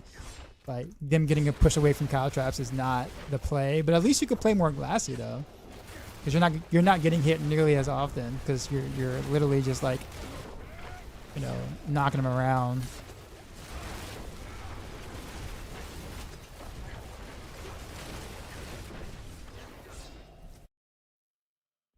What's my favorite build so far for season 10 Rogue? Honestly, the basic builds. Heartseeker. Might be Forcer Arrow, man. I don't know. This is a lot of fun for me at least.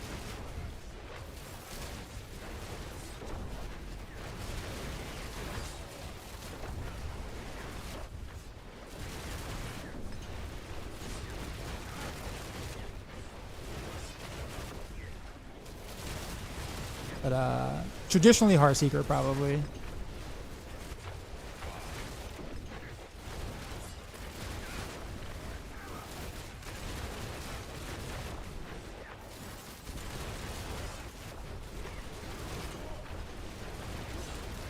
Yeah, this is some like stupid fun. Like it's just like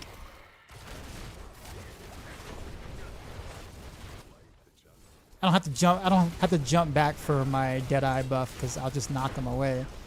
And I'll just have my Deadeye buff because I knocked them back, so real cozy and comfy to play.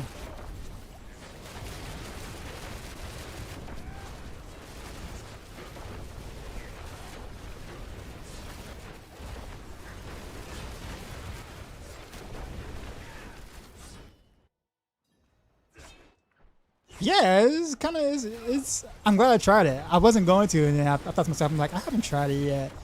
We'll see. Okay, one stagger. All right, one stagger. Go on like a 90 with Forcer Arrow at that. That's kind of impressive. All right, well, impressive for Rogue. We're not gonna compare to other classes because you get sad, but for Rogue, that's actually not bad. Daddy, you're gonna play the new League PoE 2? Nah. I sort of want to, but I don't know. I just I don't know. Like I might dabble on and off on it, but I'm probably not gonna stream it.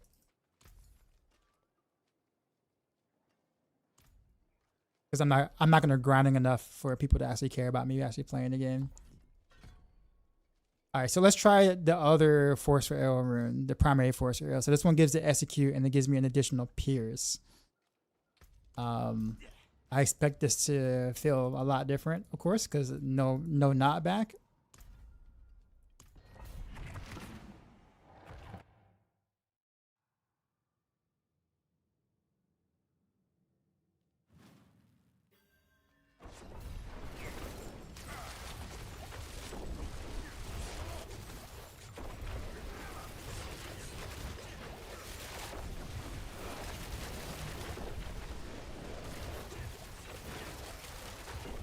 That was weird.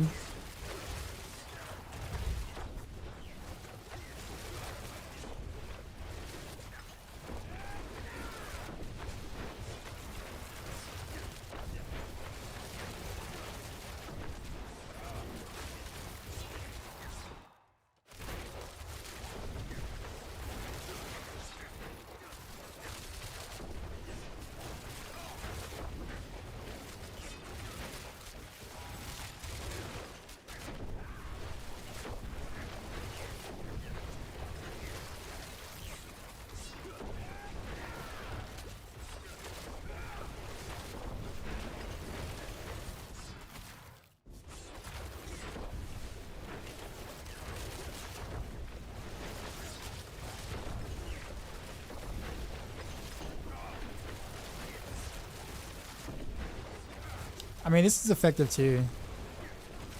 The fun factor is not as wild because I don't have the visual, like, but the execute, I guess, from myself, other than the clone, I actually kind of underestimated how good it will actually feel from me to execute versus from the clone. And I can execute at least with it too, so maybe I was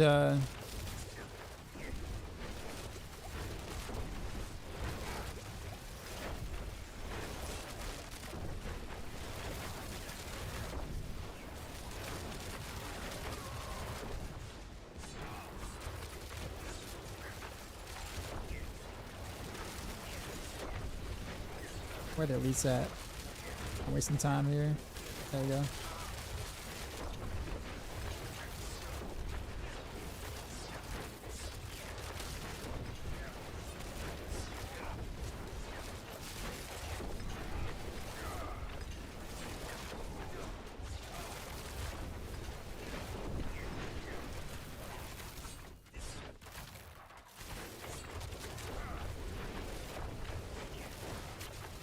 So I need to actually see what the base damage is of Forcer Arrow versus Heartseeker. I think Forcer Arrow has higher base damage.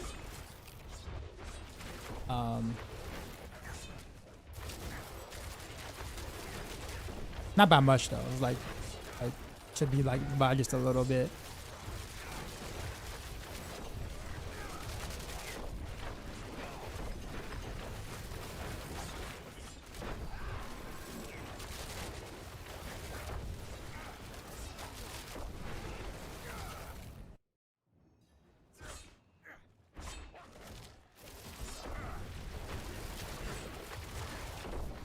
I get no value from this on the Pit Guardian though. 0. Because the Pierce doesn't do anything. Execute doesn't do anything. So from a single target perspective, the knockback one definitely gave more value. Do you think Woody's done with Rogue knowing he was a Rogue main? No. I mean, he still plays Rogue every season. He just doesn't main it anymore. But he does at least play 1 or 2 Rogue builds every season. But he doesn't like clone. He's not a fan of clone. So that kind of keeps him from playing it a lot per se, like, you know, or playing it a bit. And honestly, I mean, I really don't blame him.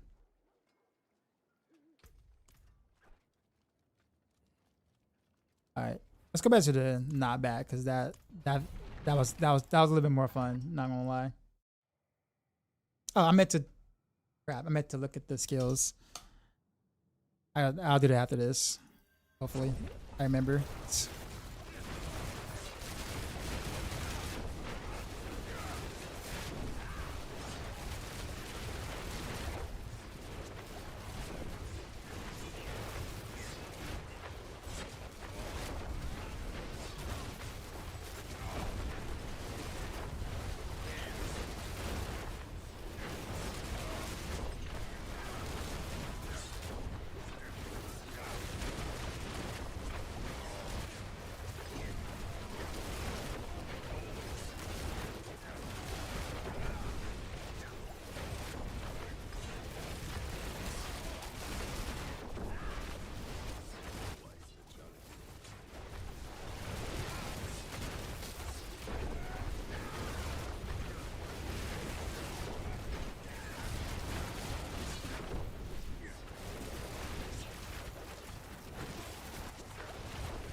Wait, does my clone knock him back too? The Forcer Arrow, or is it just me? I think the clone might do it too, which is actually quite interesting because I might not even have to get close to actually get a knockback. My clone does it.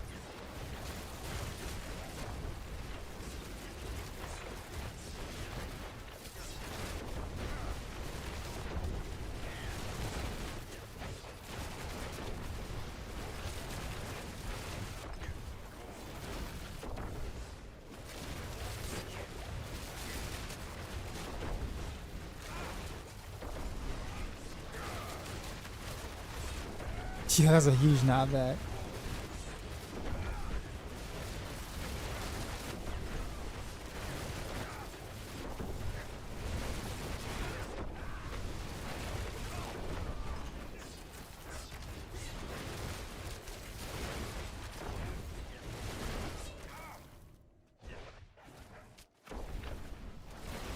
There's no more elites, I don't think.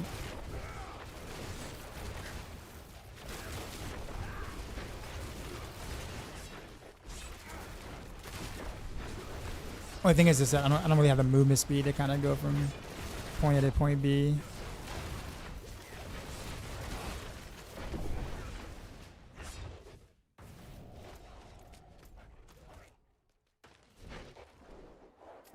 Blame, what's going on, man?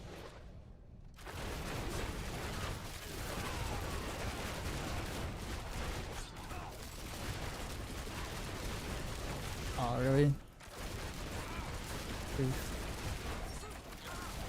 Why is this one dude so tanky? Holy. What would I change from Rogue since you're good analytic person and not biased? I would change a lot of things on Rogue, honestly, in general. Like a lot. For one, I would honestly rip it apart and make it not a hybrid class. Like let Rogue be the assassin, remove all the bow skills out of the way, add some more trap skills, and then make a different bow class with more bow skills.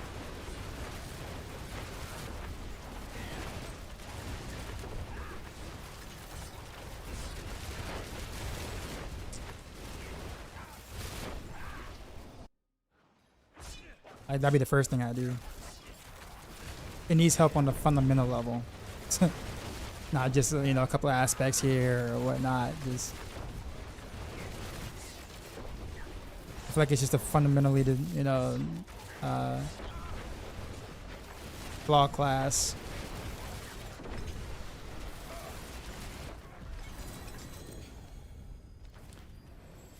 It actually started off as a decent run and it kind of became a bad run towards the end.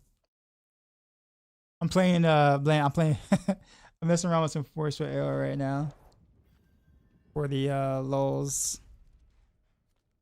It's actually quite good if you don't mind the knockback. I guess you can go to the other room and not have to worry about the knockback if you don't want to do it that way, but the knockback actually kind of makes it fun. 100% agree with Demon Hunter. Yeah. I thought that the D3 Demon Hunter was well designed. I love Demon Hunter, like the concept. I much prefer Demon Hunter over Rogue by a long shot. Let's take a look at some stuff.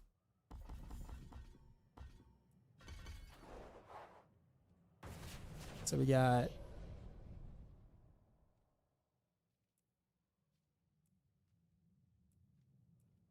no, actually they gave the exact value. Really?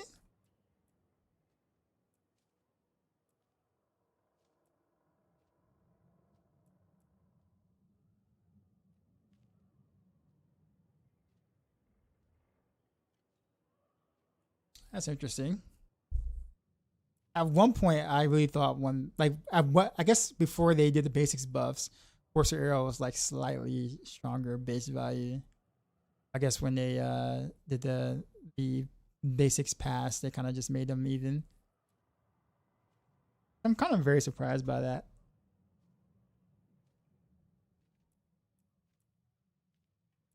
Okay.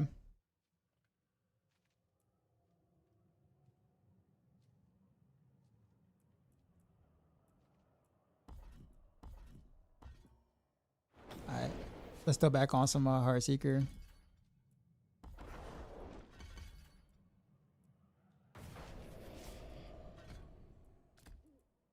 All we gotta do is change one weapon.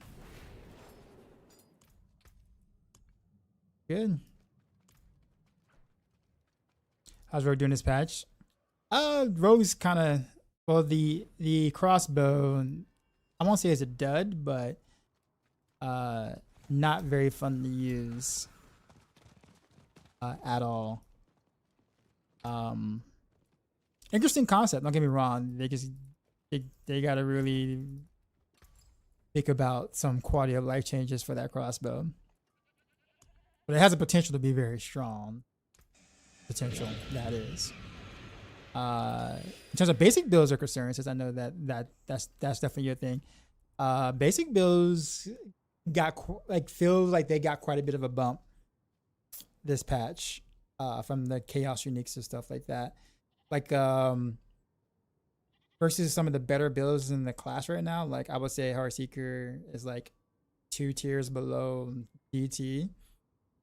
So you're looking at like what, a 104 roughly high end probably for Heartseeker from PTR testing. With DT being like 105, 106. Granite Rails is probably 106, 107 range. Heartseeker is actually like creeping up on like some of the bigger hitters. Same with Invigorating Strike, and same thing with Force Rail. Force Rail is actually a surprisingly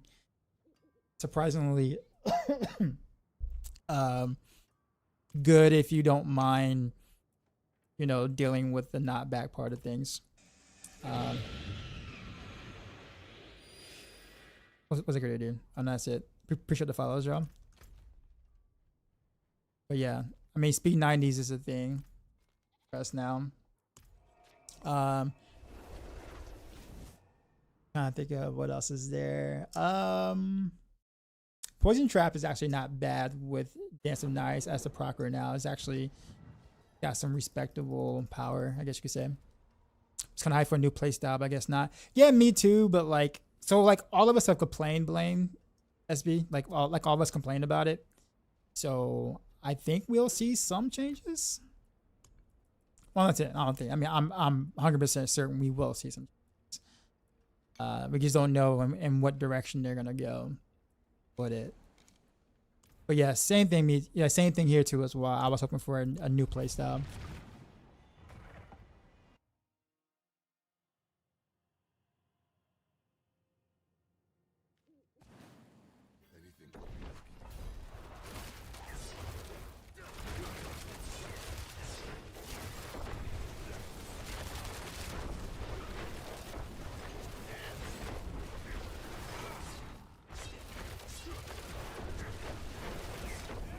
Oh, by the way, I will say that Shadow Clone double damage definitely needs to go on a weapon now. The two-hander versus on the one-hander. It wasn't that big of a deal in the current season. Like, you know, it didn't make a difference. But it definitely does on this one. On live. So triple crit on the Shadow Clone does double damage, so you can hit 100%. And then triple crit on the Heartseeker projectiles on one-hander, and then you're Gucci. They do something to Shadow Clone? No, it's that the buffs, like all the stuff that is going on with the chaos perks or whatever, makes it more evident that your power is coming from Pain Gorgers, basically. So, with that being said, the Shadow Clone double damage makes more sense. I actually didn't think about that until today. Like earlier today, I tried it today, and I literally decided to test it without Heartseeker projectiles at all to see if there was a major difference between, you know, having it and not having it, but with Shadow Clone double damage, and it was actually a little bit better having 100% double damage and having no projectiles versus having 100% projectiles and like 50% and like 30% double damage, which was a very interesting find.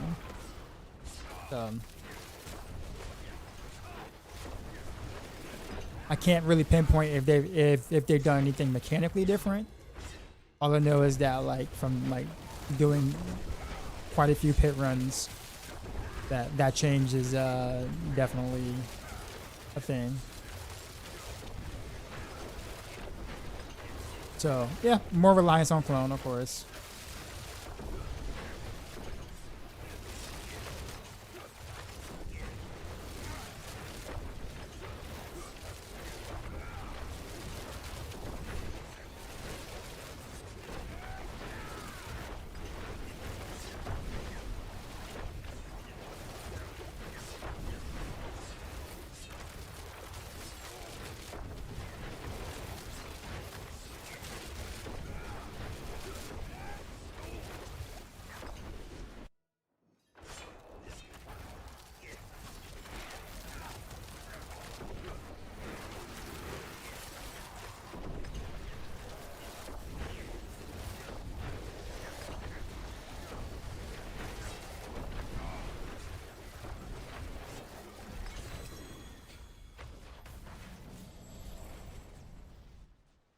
Not terrible. I probably think the Demon Hunter fit D4 better than the Rogue. They should have swapped places. I wouldn't have mind. I crit my I crit my pants. Cool name. You know what? I kind of want to put some more force around. I don't know what it is, but that knockback is pretty addicting.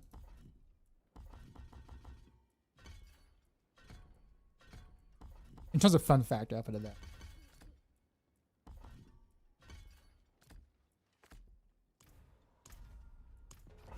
Okay, what chaos armor am I using? All three gloves, and Crown of Lucian. So Grasp of Shadow, Pain Gorgers, Fist of Fate, Crown of Lucian.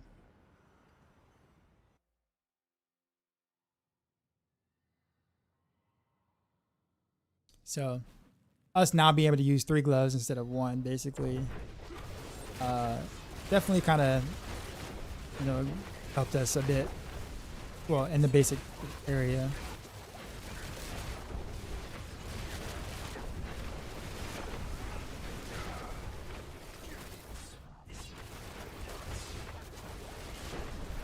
And depending on how the Orphan Maker, gets looked at or redesigned or whatever you want to call it, it might throw that on there too. If they remove some of the clunkiness out of it.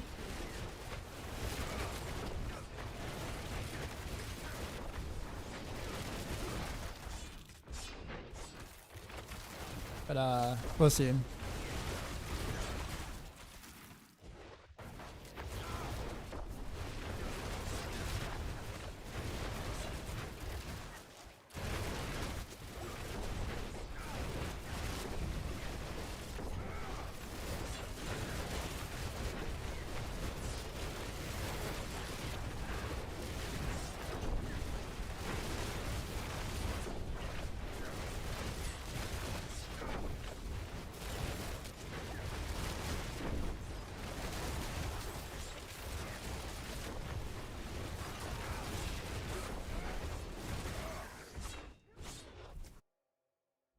Crown is goated for sure.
kind of messed up there, but that's all right.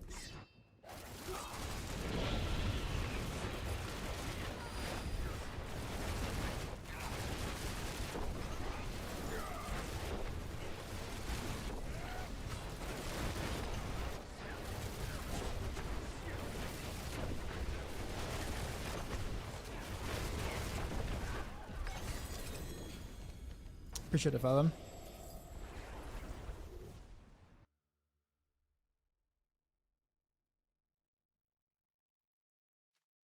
Yeah, I don't really have anything else. I can do the execute, especially in the higher tiers, is actually not bad. Or going to execute route.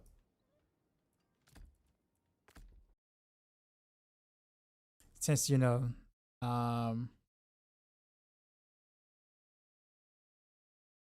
it's a percentage, right? So like it will always be good, and no matter what tier. I mean, as long as you can get them to 30%, it'll be great, right? Getting them there may not always be the easy part when you go to the higher tiers, but the fact that it's always that threshold makes it very good. On harder-ish content.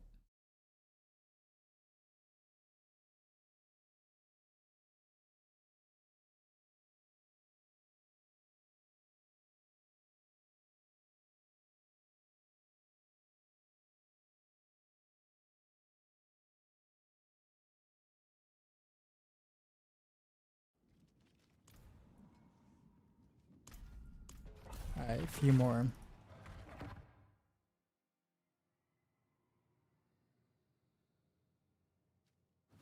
I wonder if I'll like write this as like a variant. I don't think I would do like a whole new guide on it because it's literally just swapping one weapon, or sorry, swapping one temper really, and putting points in the force rail on like legit. That's it. I might just do it as like a variation.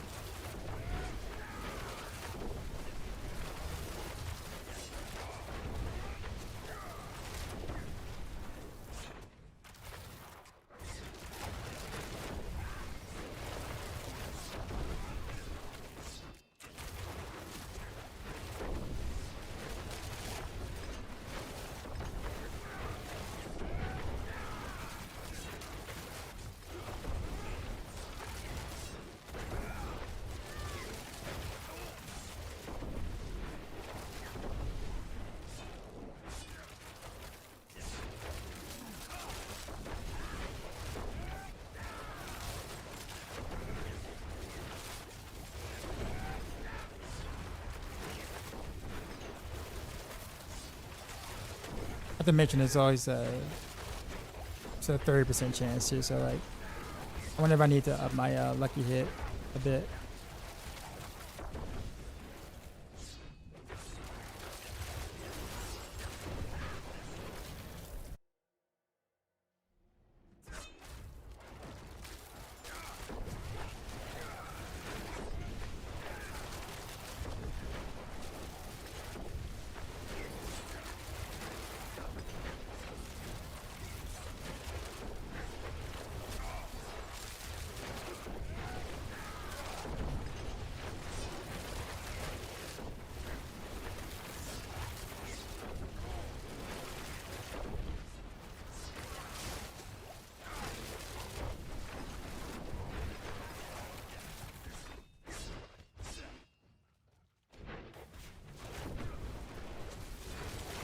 You know what I actually do wonder they'll blame? I wonder if they changed the ICD of shadow graphs since they did up the chance in which we can spawn a clone pretty significantly. I wonder if they also like did something to the ICD of that.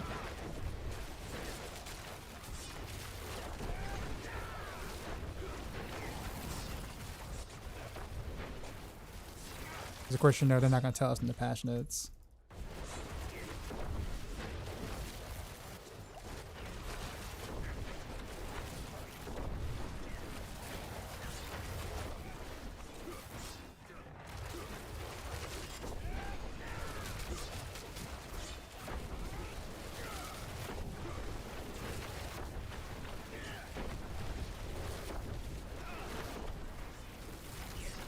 Shouldn't be that hard to test. Nah, it's not. Well, no, it's not. Yeah, it's not. I can just remove Shadow Clone. Attack the dummy.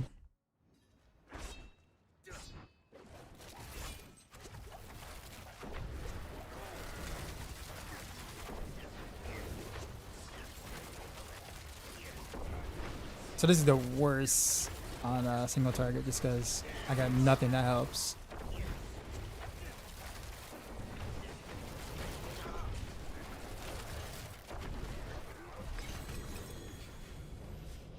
For the other rune.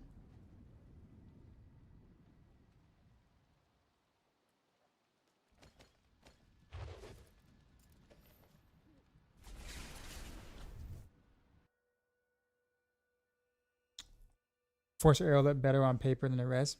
Wrong on that. Well, technically, like on a, well, for Pain Gorgers, like if you want to consider Pain Gorgers in that equation, Force Arrow technically hits harder. So you're gonna have better procs of Pain Gorger stuff because the Echo doesn't care about the ricochet from Heartseeker. It doesn't include that. It doesn't even count that, nor the extra projectile. So if we're just basing it off of like getting Pain Gorgers to like be the bomb, then yes, Force Arrows the better basic attack. But if you take everything into consideration, Force Arrow, I would say it's very close to Heartseeker. I do think that 50% multiplier is really good, right? It's really good. But you do got to consider that the ricochet, that you are getting a 75% ricochet from Heartseeker from your traditional Shadow Clone shot, and also the clone from Shadow Graphs. So when you combine all of that, it's kind of hard to. It's kind of hard to say. I will say that like it's hard to play with Caltraps and Fundamental Force Arrow because of the knockback. It's almost like you have to kind of predict where you're gonna go with that. But now the one thing I will say is I wish the knockback counted out as like a knockdown, but it doesn't. At least not that I know of.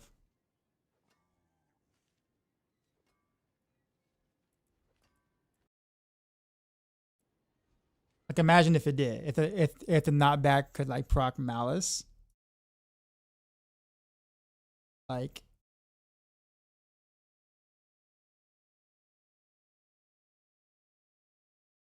at that point, if that was the case, like if it could proc the second part of Malice, then yeah, then Forceful Arrow clearly wins at that point.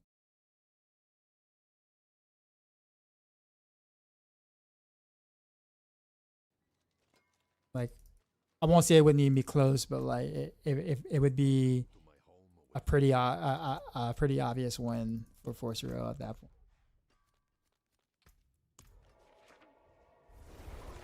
But I do think that like I don't know. I think when Forceful Arrow hits an enemy, it pushes back, but the enemies behind it gets knocked down. So I think maybe the enemies that do get hit behind also are knocked down.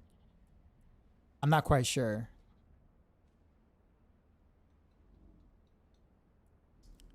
That would be kind of hard to test though.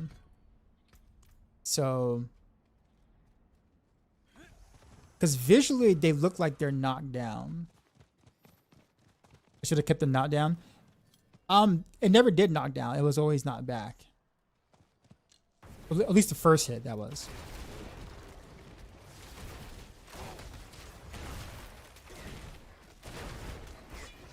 Okay, no, it's just a knockback. Or maybe it used to knock down Elise or enemies or something.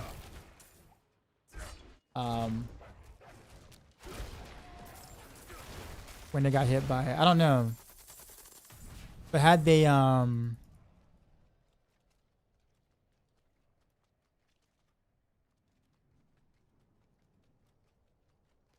I don't know.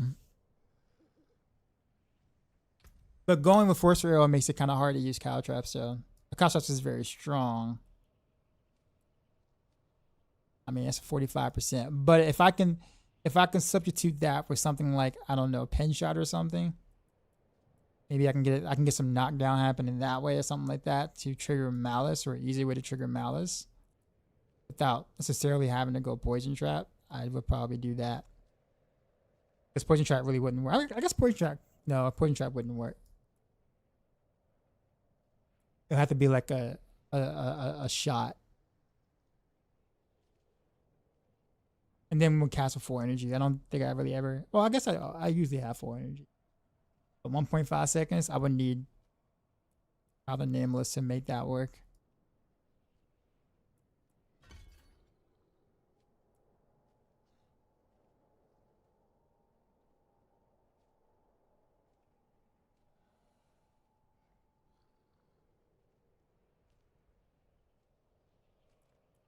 Yeah, I don't know.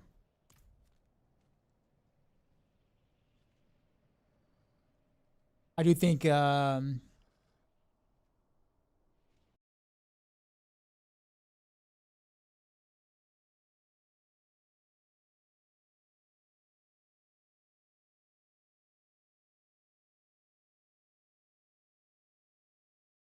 fixed my chat. I'm like, where is that? There you go.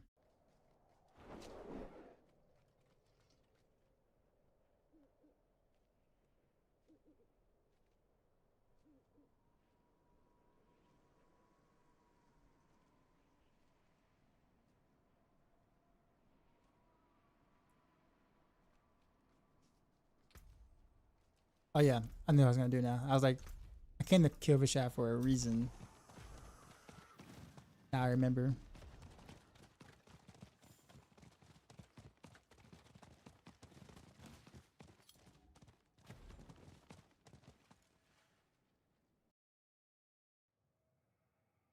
I don't think we needed to immobilize, so you're only immobilizing one at a time. Is it really only one at a time though? Because like if I'm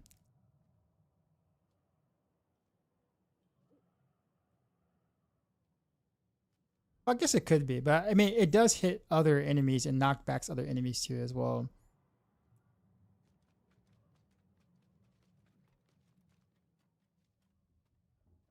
I don't know. I guess that's something I needed to dig into as well. All right, let's guess let's shoot.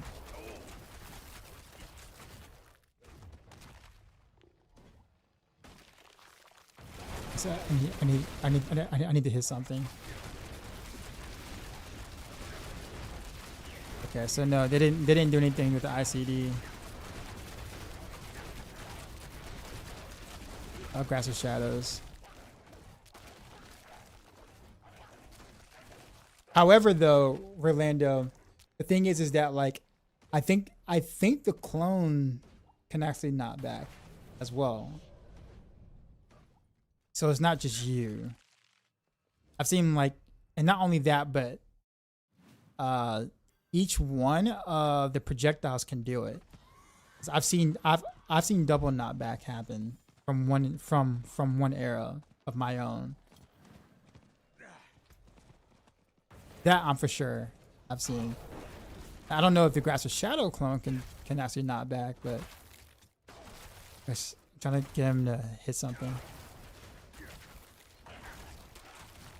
Hit something. Grass of Shadow clone.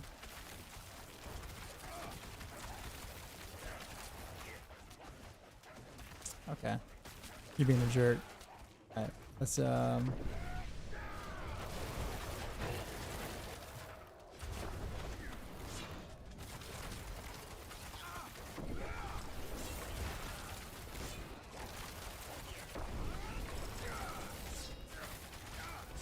and shoot away. guess I'll all die before they hit. Let's just go to Saragar. Let's just go to a pit.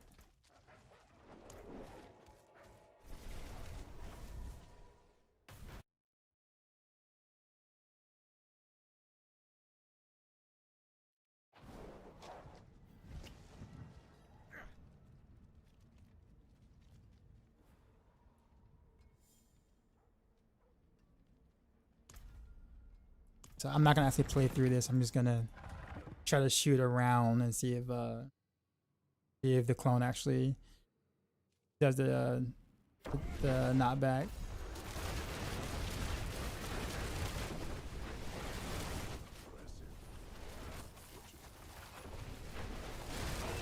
Yeah, it does. Okay, yeah, the clone does.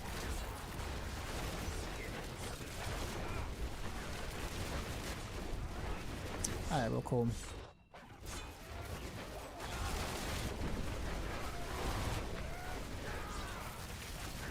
And since you shoot so much and so often, and you get double projectiles, even if it is one at a time, it's still like it's sometimes maybe more knockback than what some people may want. But I'm actually okay with it. It's just that I don't know what else to replace Caltraps with though. Given the fact that like I really wouldn't be able to. I'm not saying I can't use Caltraps, but it's like a lot of knockback happening. It's like, but anyways, that's kind of really it. That's all the information I can really gather from the PTR at the moment to help me with build making. Obviously, the live patch is going to be different. It's going to have a lot of changes and be different, but that's to be expected.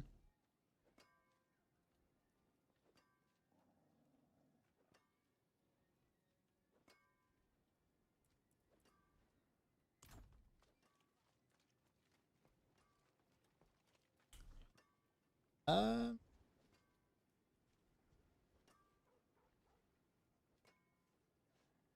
that's it. I legit don't have anything else really to test. I guess we're gonna have to see how the Orphan Maker, uh, how that works, how that lands. Actually, you know what? No, actually, no, that's not. I was gonna say got some puncture with some bursting venom shenanigans, but that's once every third hit. Oh, I'm going those wolves. All right. I'm not quite sure if that's really worth exploring.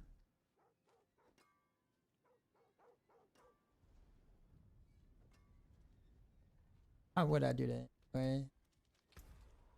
And would I still go close quarters? And I have to have poison. I have to have bursting venoms on my bar too. That's the bar poison resist, but poison trap on my bar for that to actually like work out. I would need way too many aspects just to be able to run it. I'll lose everything that kind of makes the basic builds.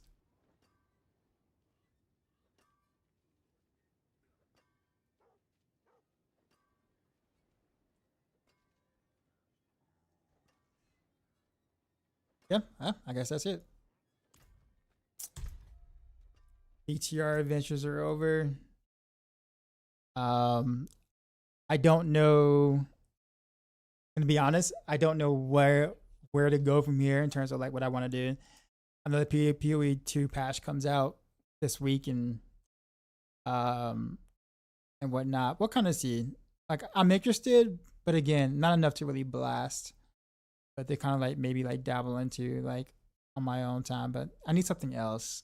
I don't know if it's just like I don't really want another action RPG to play or another traditional action or traditional ARPG. I need something else that I can feel like I can kind of work towards, that I can play for a while when I'm not playing D4. And I just haven't really found that thing. And I think new releases aren't really it for me either. Like the whole idea of like maybe like new game releases, like you know, like the latest game that comes out, people jump on, like play for a little bit. Like I don't know. It also gets pretty expensive really quickly too as well. Sure, you can write it off. Sorry. Sure, you can write it off on taxes on the back end, but you still got to be able to afford it on the front end initially. Right. So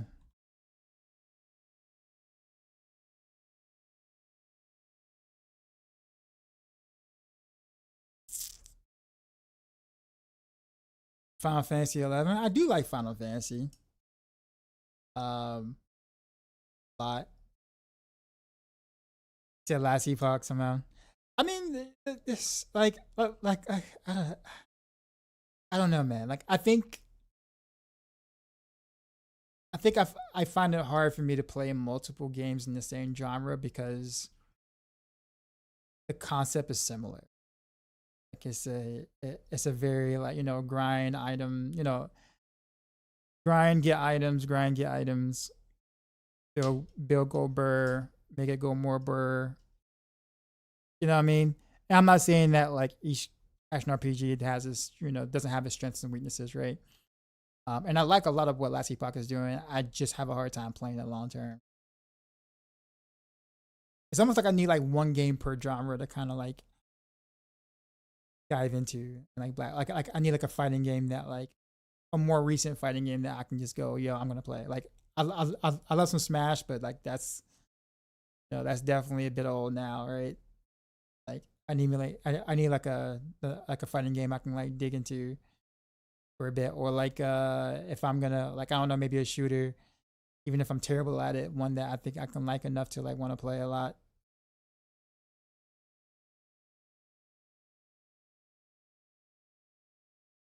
The backtrack, what you said, the first rate they have a not down, but it was triggered from not back. Oh yeah, so yeah, that part was removed, right? They removed that part.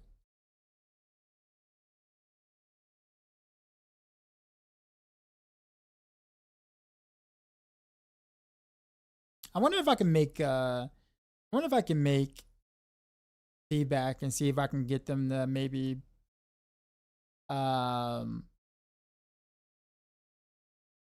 add the knock or bring back the knock down. I don't know, but I guess if they bring back the knock, well, I guess they could. So like enemies that do collide, with it also are not down. Use poison trap with it. But the problem is that like you're knocking things away from your traps. Your traps doesn't go with you. So by the time poison trap triggers, they're already away from your poison trap. um, it's not necessarily like finding a way to knock down per se. It's just more so of like why doesn't it do it in general? Like like it kind of used to. How much are you investing in PoE2? Not much. Um, same ordeal with Last Epoch. Like there are some things like there are things I like about both games. I really do. I just can't get myself to grind them, to spend that kind of time grinding either one of them. I guess you could say. I don't know what it is. Again, it's not that anything is wrong with either one of them. It's just I just don't have that interest. Like I barely have the interest to grind DT like D4 long term each season right now. Barely. And that's more so because of the fact that like there's work to be done, right? I gotta write, I gotta update guides. I gotta make sure that everything's, everything I said is supposed to work on the guides actually work on the macro guide. So I have reasons to grind D4 for a longer period of time. If it wasn't for that, I'd probably be in the same boat with D4 where just like, at least currently. I think it's just maybe the action RPG genre that I'm just like, not burnt out from, but just isn't really doing it for me right now, per se. But then you're standing there forever, just get the damage tick and poison.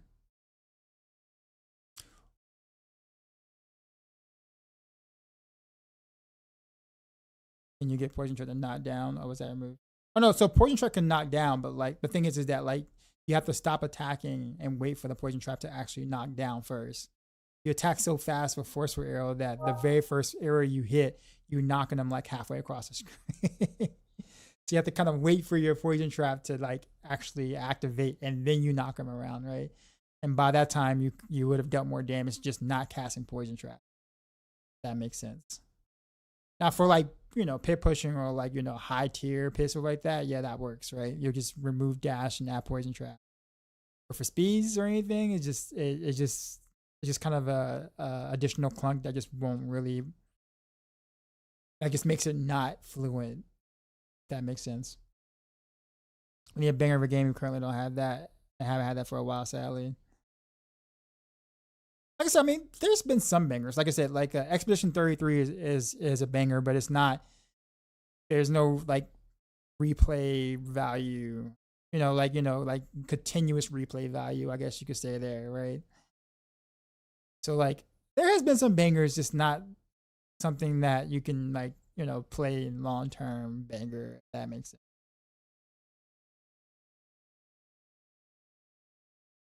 I'll play some Souls likes. I was thinking about Night Rain. I haven't tried Night Rain. What do you guys think of Night Rain?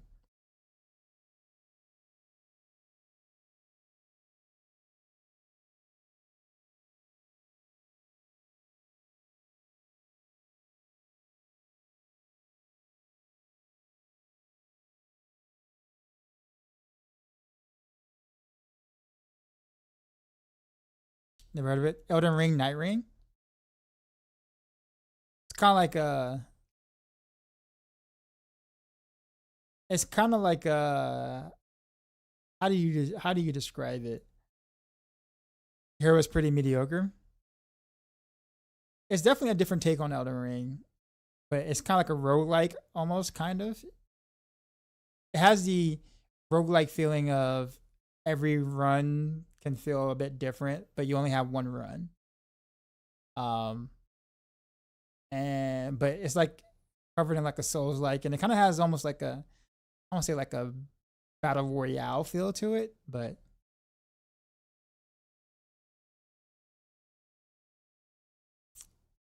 how's Road looking for season 10? Uh, I mean, in terms of like power versus other classes, we're still last. We haven't really gotten any new play styles, even with the new Chaos Uniques. But I will say that some of the builds with the new Chaos Uniques are actually quite fun to play, at least in a T4 speed farming environment per se. The Orphan Maker was definitely a big letdown for now, and we don't really know what's going to happen to it on live. Hopefully, a lot of changes will happen, but we'll kind of see.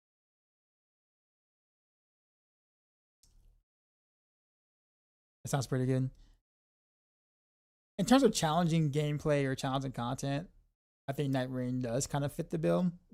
Because other than that, there's Monster Hunter Wilds, but I feel like until the expansion, like I can't see myself like blasting that for too much. Because, but the newest patch did make things a bit harder though. Like Stevie, a 9-star Stevie tempered is actually like really challenging. Lazapie, I actually never tried Lazapie. I've heard lots of good things about it though. They're doing us dirty, Rogue dirty since that death trap 2 seasons ago.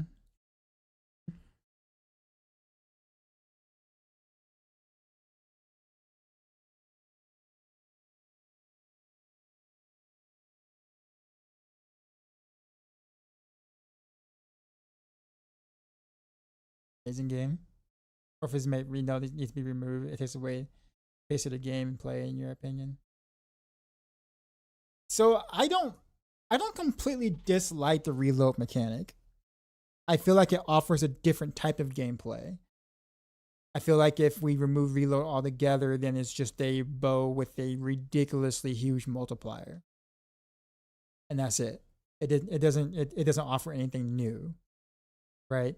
So I don't fault the devs for trying something different with the Orphan Maker. I do think that the attack speed penalty is a bit too large, and the fact that we cannot see the reload mechanic, like we can't see it on the bar, just like precision, is a big problem because you don't know if your basic is dealing damage or not, and you're forced to like use puncture to get around that problem, right? And that just feels bad. Like that feels like, what's the point of having a second reload if you're gonna play like that, right? So I think they really need to kind of go back to the drawing board and figure out how to make a new mechanic more fun to play. But I do think that if they just remove it altogether, then we just have the same gameplay as everything else, but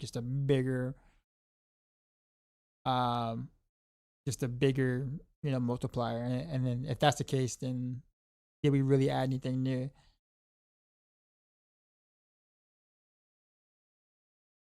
Wait, that's a P. It was good. It even did a new game plus. I might dive into that. That might be a good idea. I was thinking about trying to get into some Tekken 8, but I don't know. We'll see. Hey, let's rate out. I guess the next time you see me, it will definitely be a different game of some sort because I am not playing any more Season 9 D4 at all. I refuse.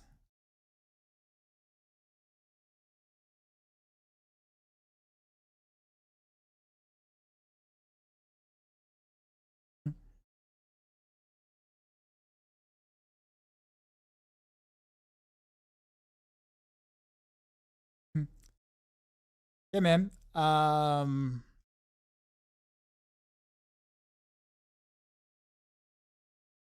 guess we'll go to clip this.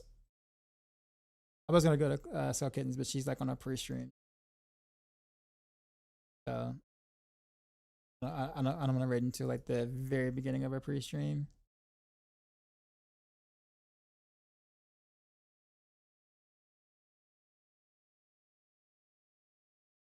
But you guys should know who Clip this is. Awesome dude. Super cool dude. I lurk in there all the time. Great guy.